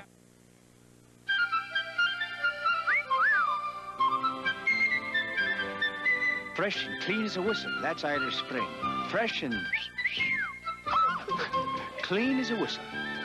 Irish Spring's green and white stripes have two truly effective deodorants. Two deodorants. And a fine, fresh scent. So you're fresh and... clean as a whistle. Irish Spring deodorant soap gets you fresh and clean as a whistle. Well, we almost got something going there as Lumley was injured on the play, and then sticks got very high as everybody came back into the Edmonton end of the rink. Mark Gillies came charging down from the neutral ice area. It looked like we were going to have a real Donnybrook, but the linesmen reacting quickly were able to separate it before it got started. The scoring play for New York. Bourne, his 8th goal to the playoffs. Persson and Langevin the assists. And it gives the Islanders a 2-1 lead. 5:11 of the third period, the time. No penalties on that last play as the puck is flipped in by Edmonton. Here's a chance for the Oilers. Back to Charlie Huddy at the point. In behind the goal to Tom Ralston. He centered one, and Nystrom breaks it up. Nystrom for New York. Moving in, and Wayne Merrick apparently in just slightly ahead of the play. There is Merrick, number 11, and that play called back because of an offside. Merrick right now on that last shift, he was centering Bobby Nystrom and Clark Gillies. Two big, strong, tough, aggressive wingers that looked on that last minute as though they were out to destroy. Glenn Sather right now, he's having, well, a problem, I think, getting his hockey club ahead in any game in this series. Here's Anders Kallur shooting it in behind the Edmonton goal. Lowe is there. Thirded, and Gretzky breaks loose. To Anderson, number 9. Anderson crossing center and shooting it in for Gary Curry. Now Anderson shoots one right through the goal crease, and that deflected just wide. Here comes Trottier for New York. To Anders Kallur. Kallur to Trottier. And across the line to Ken Morrow. He scores!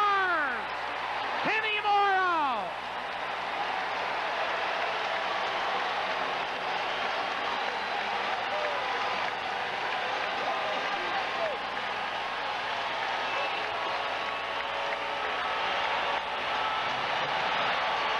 Well, this is a shot very similar to Dave Semenko's goal in Game 2.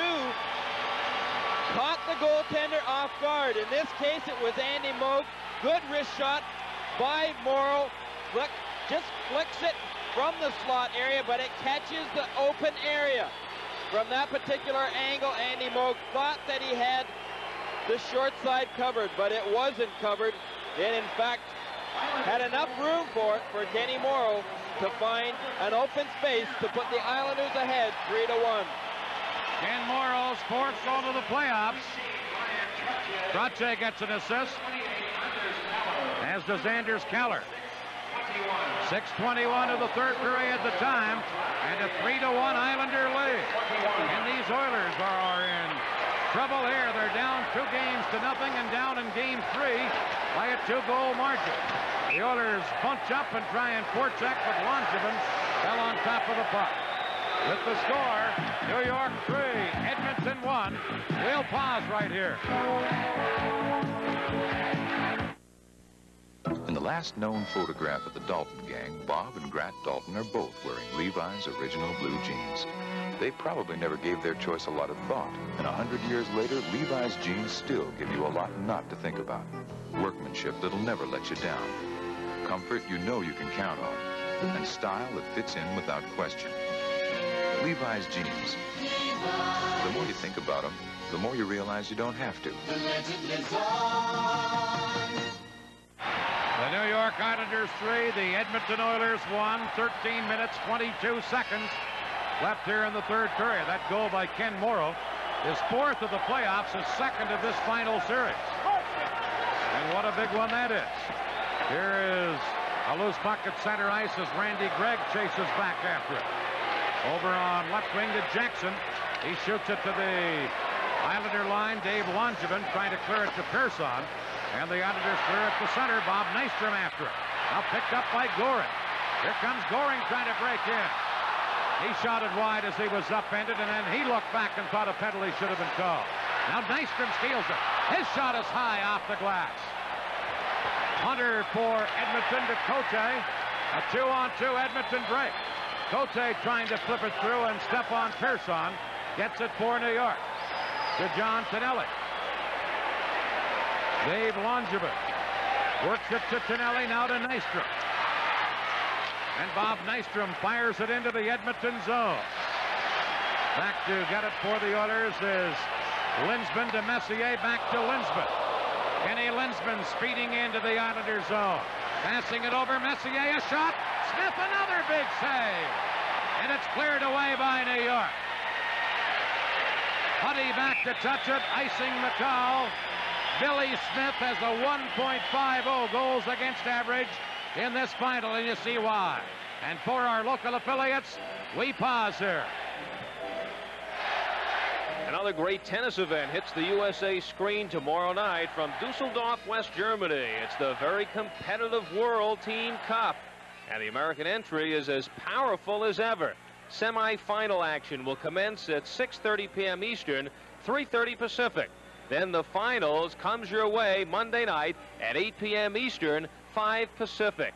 The best tennis found anywhere is found right here on the USA Network. With Al Albert and Gary Green, this is Dan Kelly. Third period action of Game 3 of the '83 Stanley Cup Final, and the Islanders win a face-off and clear it to center. Wayne Sutter flips it into the Edmonton zone. Charlie Huddy back to get it. Coffey behind the goal to Huddy. Huddy on the right wing boards to Lindstrom. He shot it to center. That's knocked down by Potvin. Now a loose puck near the Edmonton line, taken by Bourne. Here's Bob Bourne with a shot. Moog to save.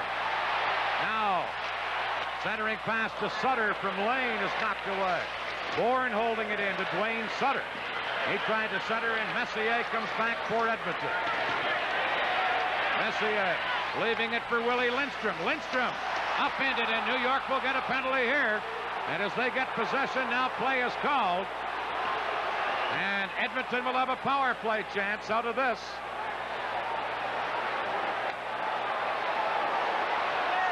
We're live in Uniondale, New York, where the Islanders lead the Edmonton Oilers 3-1.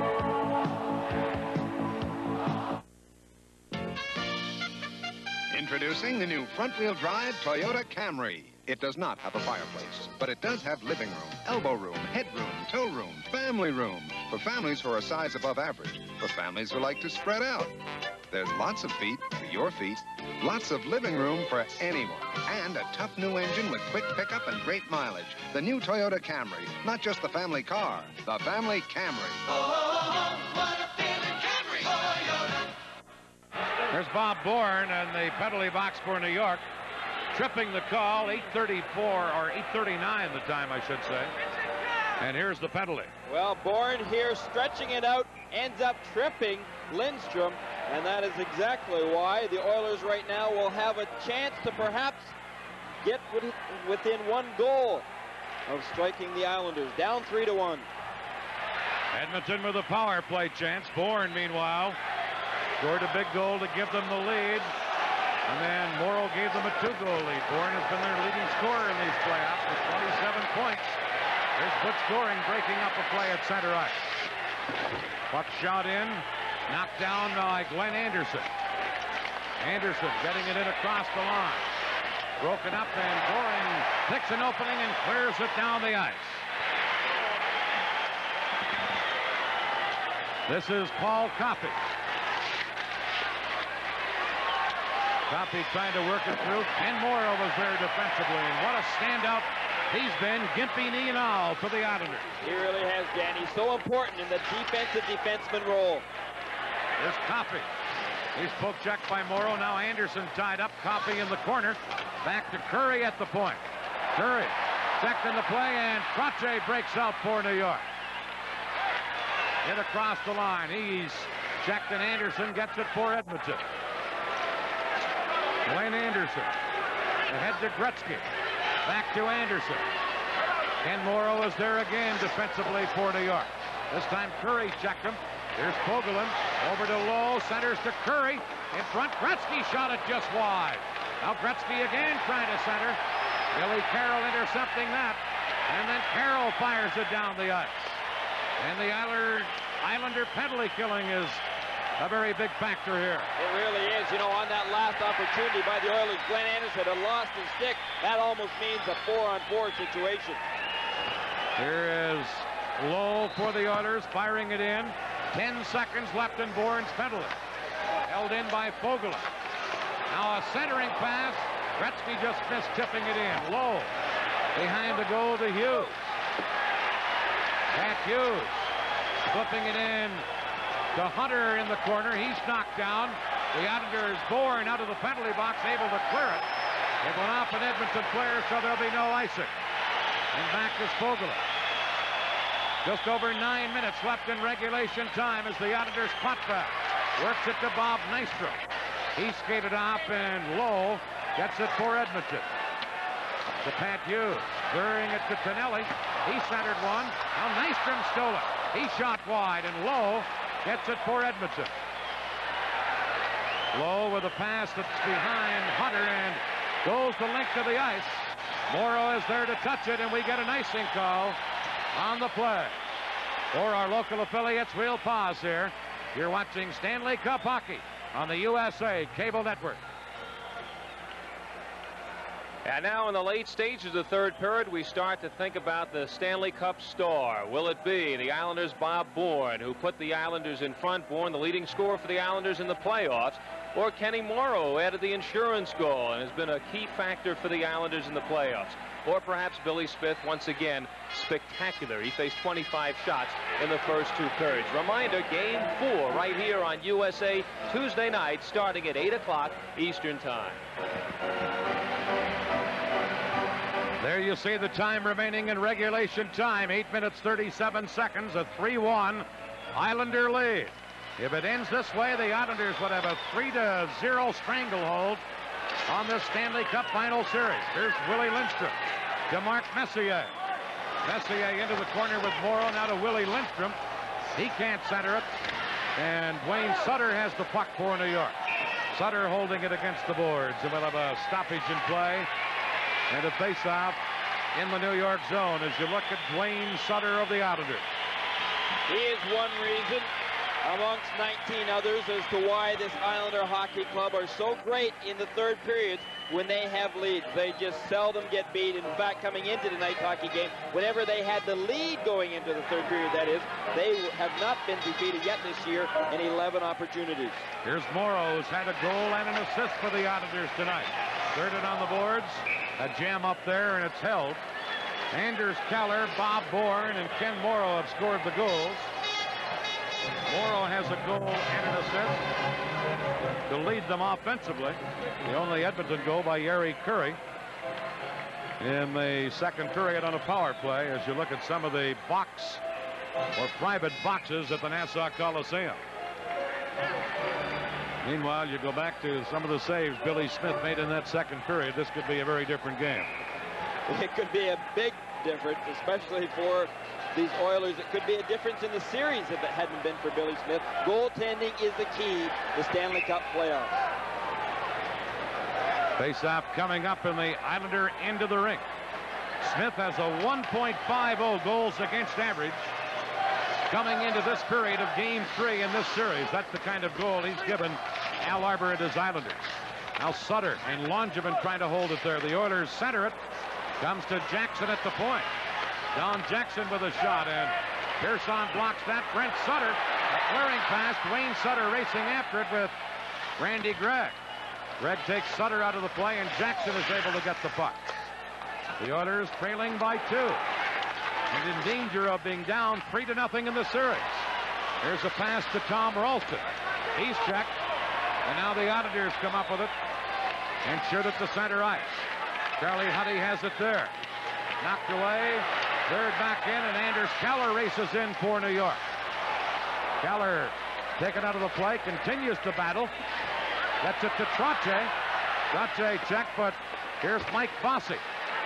Bossy back to Potvin. To the side of the net to Trottier. He gets it in front, but Huddy has Kallur tied up. Now the loose puck taken by Tom Ralston. Clearing it to the line, held in by New York. Kallur and Coffey jam up and hold it, and now we have a stoppage in play.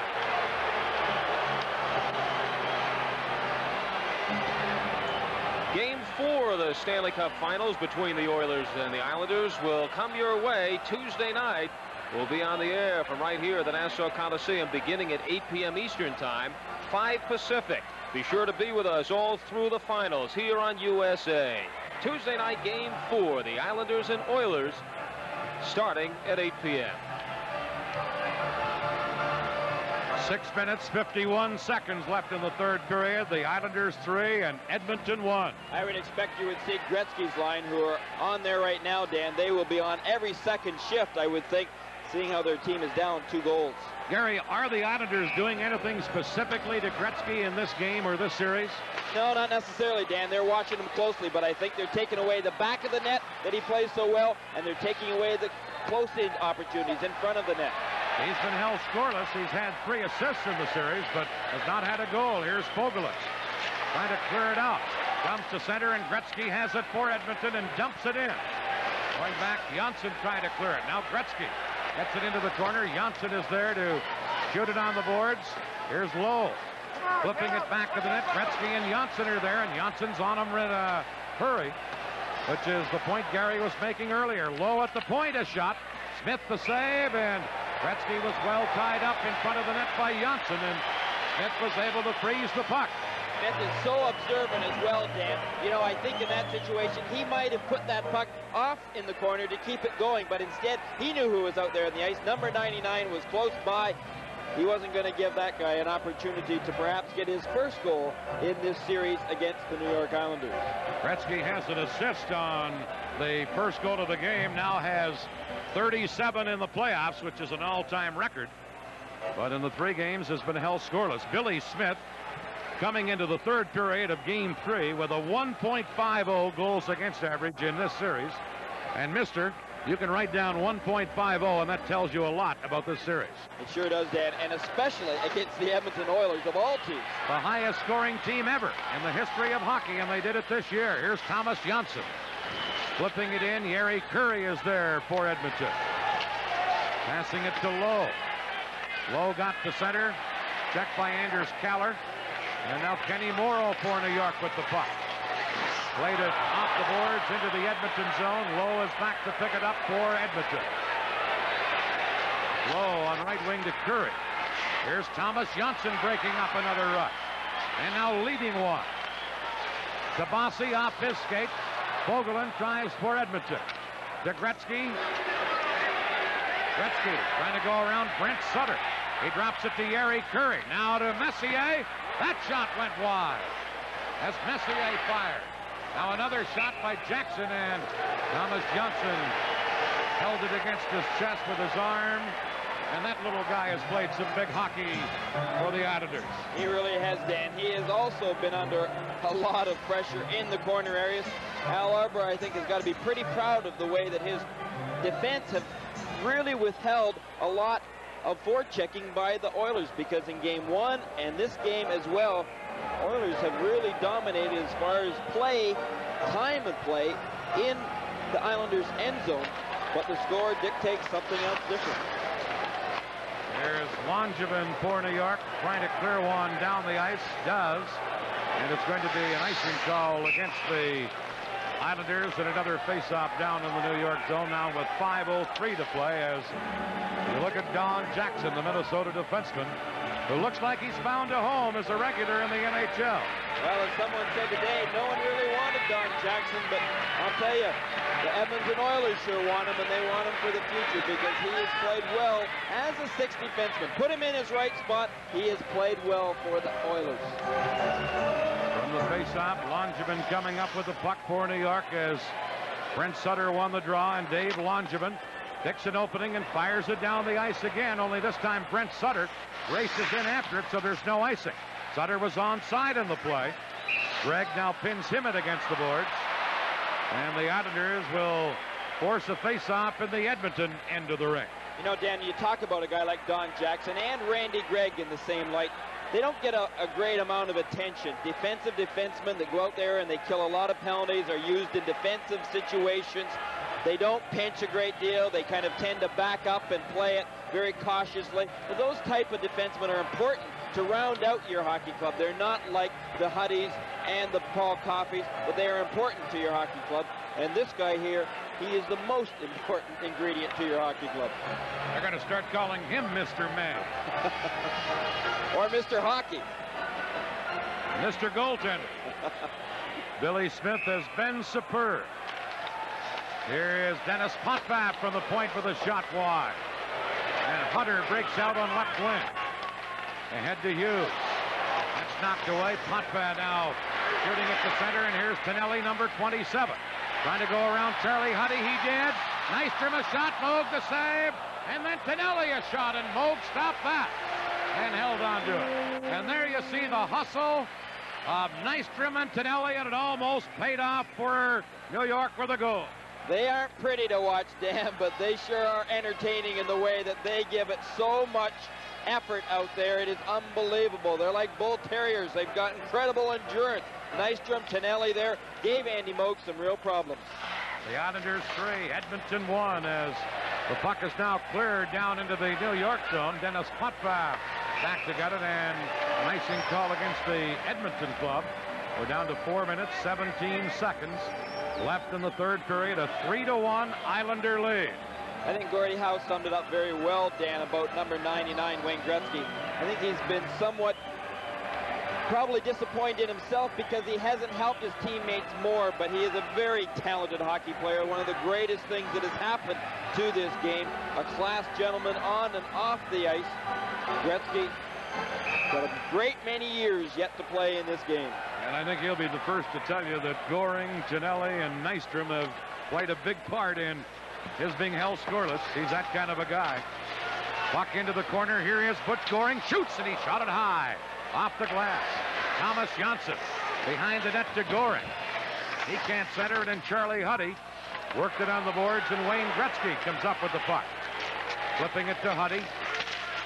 Charlie Huddy cleared it into the New York zone. There's Coffey trying to center it. He did. Now Gretzky able to poke it into the corner, but the Islanders shoot it right back out. And Huddy has to go back near his own blue line. And Nystrom's on top of him. Pass to Coffey. There's Thomas Jonsson. Trying to flip it in. John Tonelli gets it for New York. Tonelli, number 27. That shot is high and over the glass into the crowd. Interesting when you're trying to defend the lead as the Islanders are. The three players Al Arbour had out in that shift. Nystrom, Tonelli, and Trottier.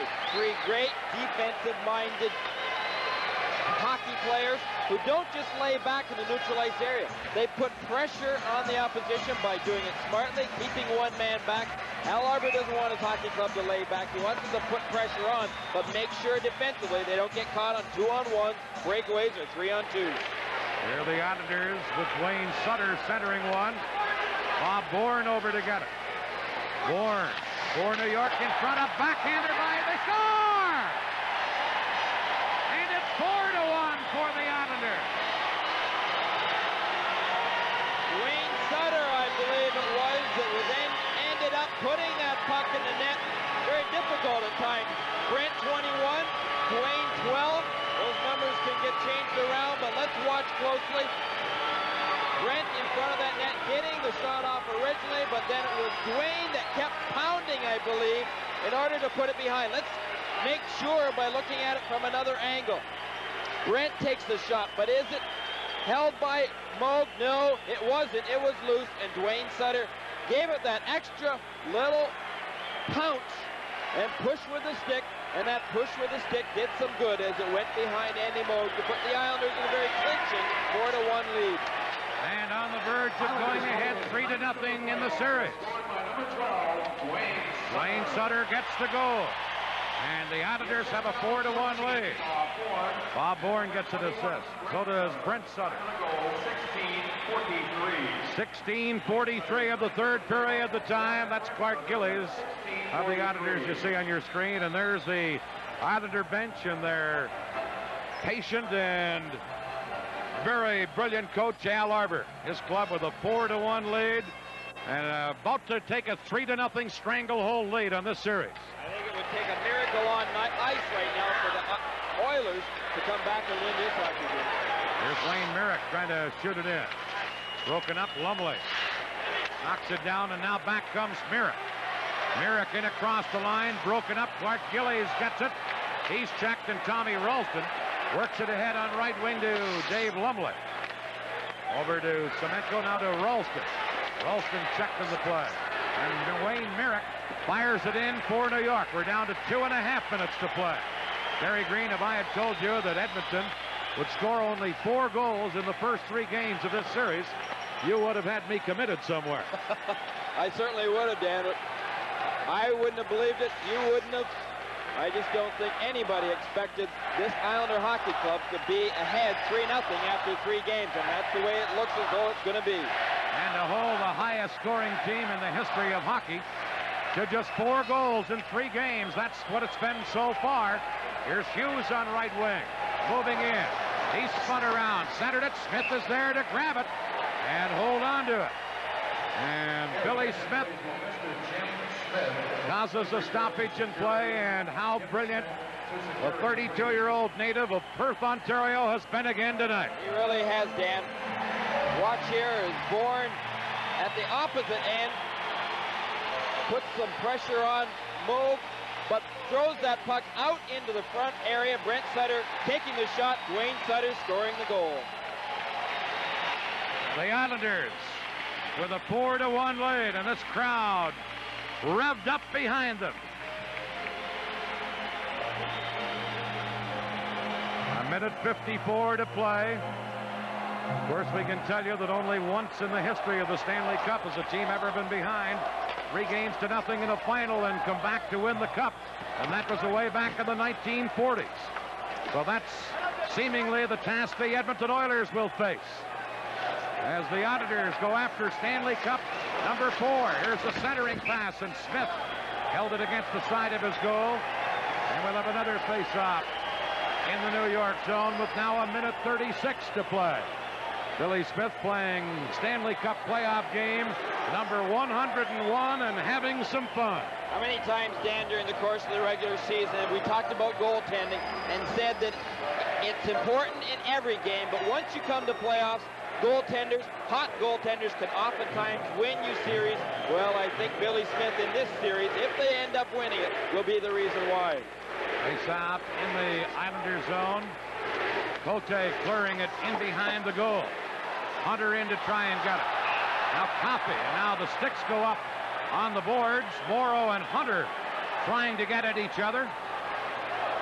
And everybody from both teams gathers in the corner, including the 2 linesmen and the referee. I think Morrow jumped in there very quickly. Paul Coffey that's into the middle of it, too. Once Bossy was in there, Hunter was laying on a little shoulder, I think, a little bit too much weight on Mike Bossy.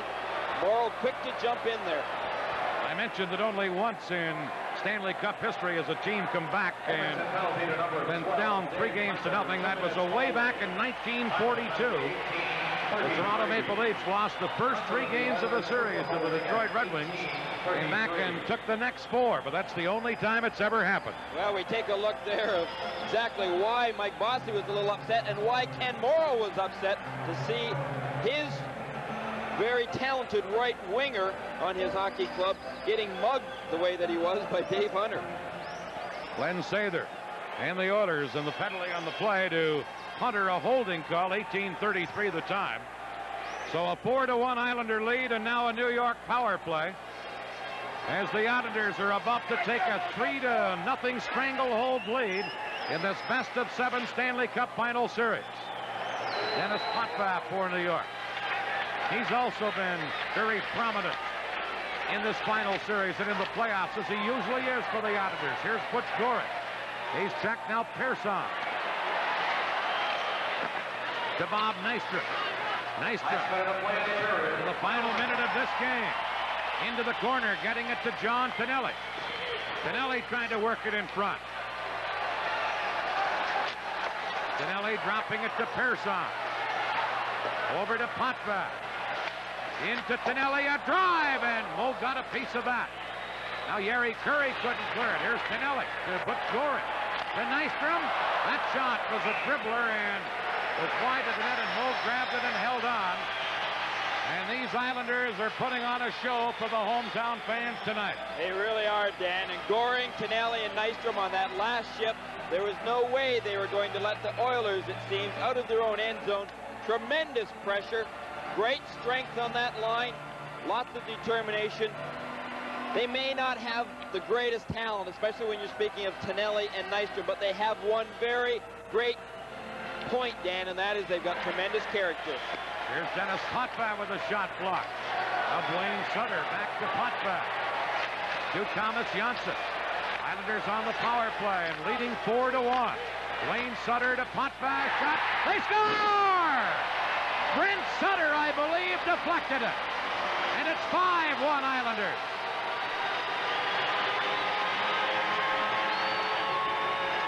Denis Potvin let it go, Gary, but I think Brent Sutter may have deflected it. Well, we'll get an opportunity to take a look at it, and let's watch in front of that net area. But Potvin, he was the guy that took the shot. Let's follow that puck closely. Right in front of that net area.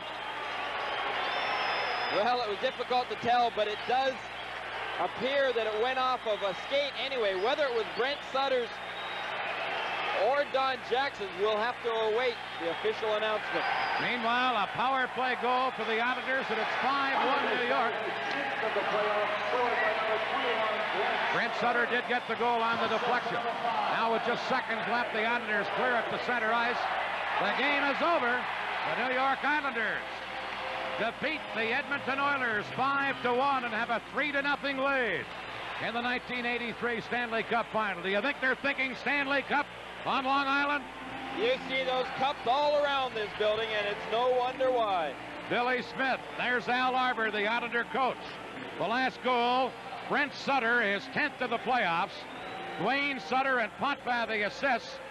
1942 the time, and now some of the Oilers are into it, but the fans in behind the Edmonton bench, including Glenn Sather.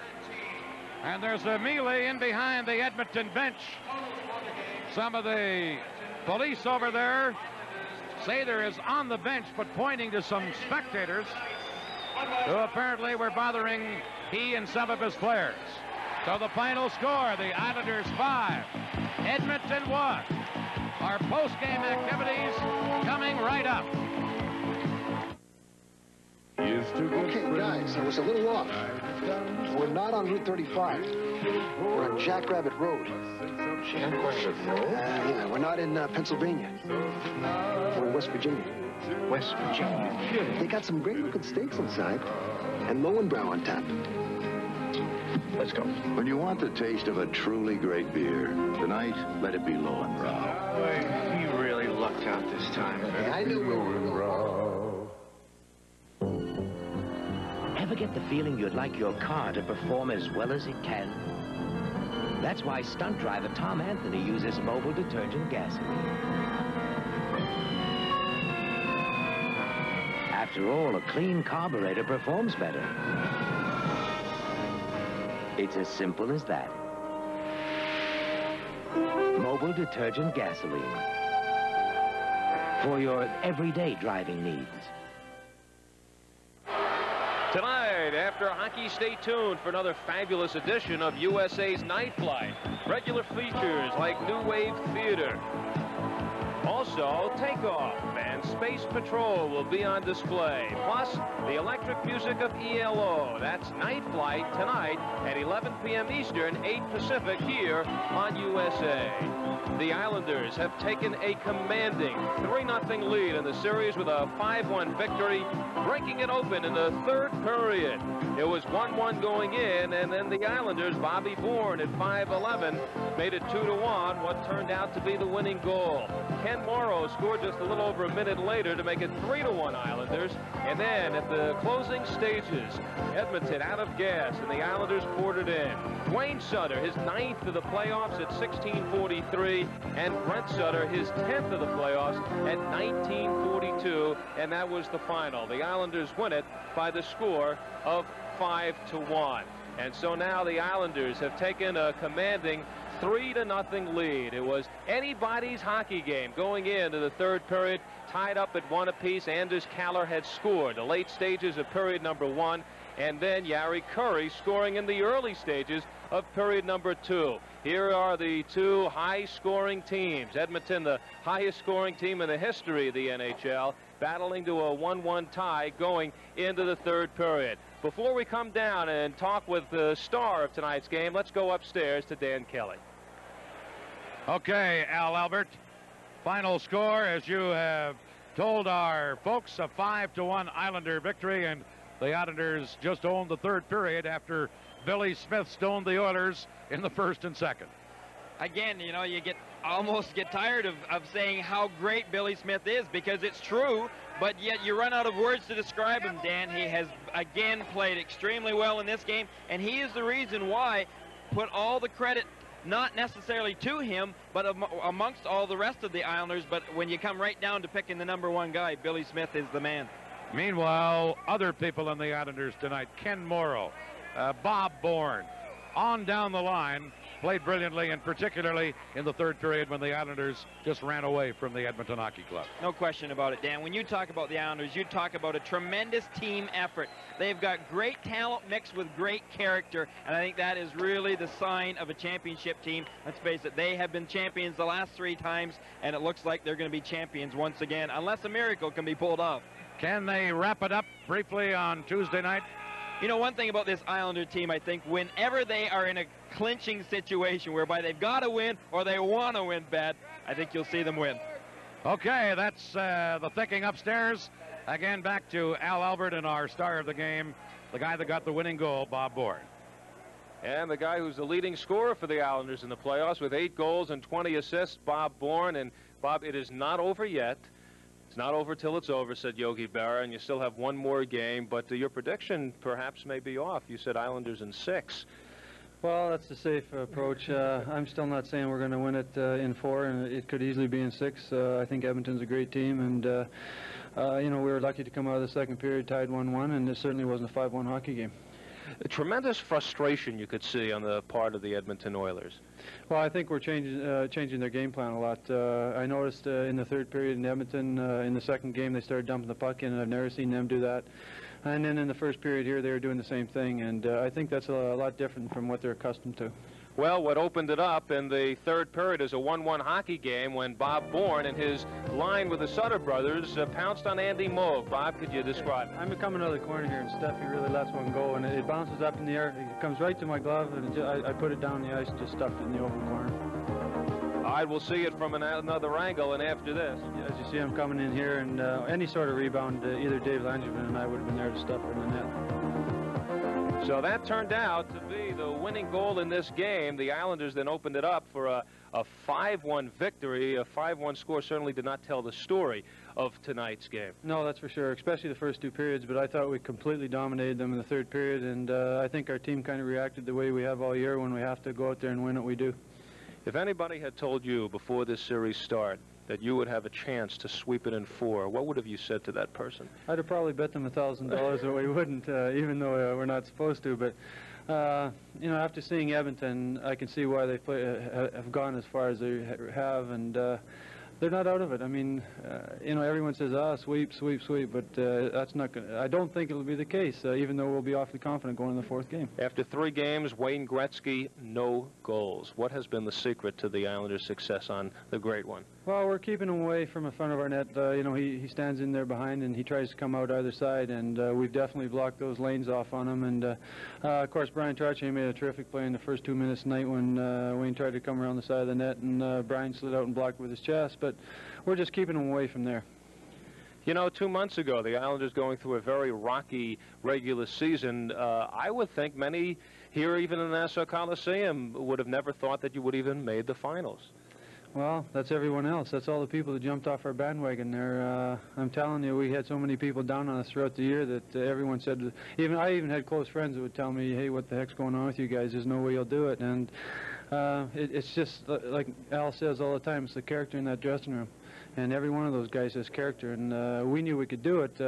Our only concern was trying to get on a roll with about 15 games to go in the season, and we accomplished that. Well, the timing right for the Islanders so far this year. Bob Bourne with a winning goal, leading the Islanders to a 5-1 victory, and now a 3-0 lead in the series going to Game 4 Tuesday right here at the Nassau Coliseum. And Bob, we thank you for joining us, for being our guest and chosen the USA's Stanley Cup star. We'd like you to have this quartz analog watch by Timex, the MVP in watches. Timex believes that precision time-making and great design are not expensive, just rare. Timex, we make technology beautiful. And from Norelco, this close-shaving Norelco Rototrack razor. It shaves you as close as a blade without the nicks and cuts. The Rototrack razor, tough on your beard, not on your face. From Norelco. And as an added gift, here's Ice Hockey by Activision, one of the hardest-hitting, toughest video games for your Atari 2600. Our congratulations to Bob Bourne, the winning goal tonight, leading the Islanders to a 5-1 victory. Tonight's game has been brought to you by Lowenbrau. When you want the taste of a truly great beer, there's really only one. Tonight, let it be Lowenbrau. By Mobile Detergent Gasoline for your everyday driving needs. By Toyota, who reminds you that it's a good feeling to buckle up for safety. And by Levi's Menswear, the makers of Levi's Action Slacks.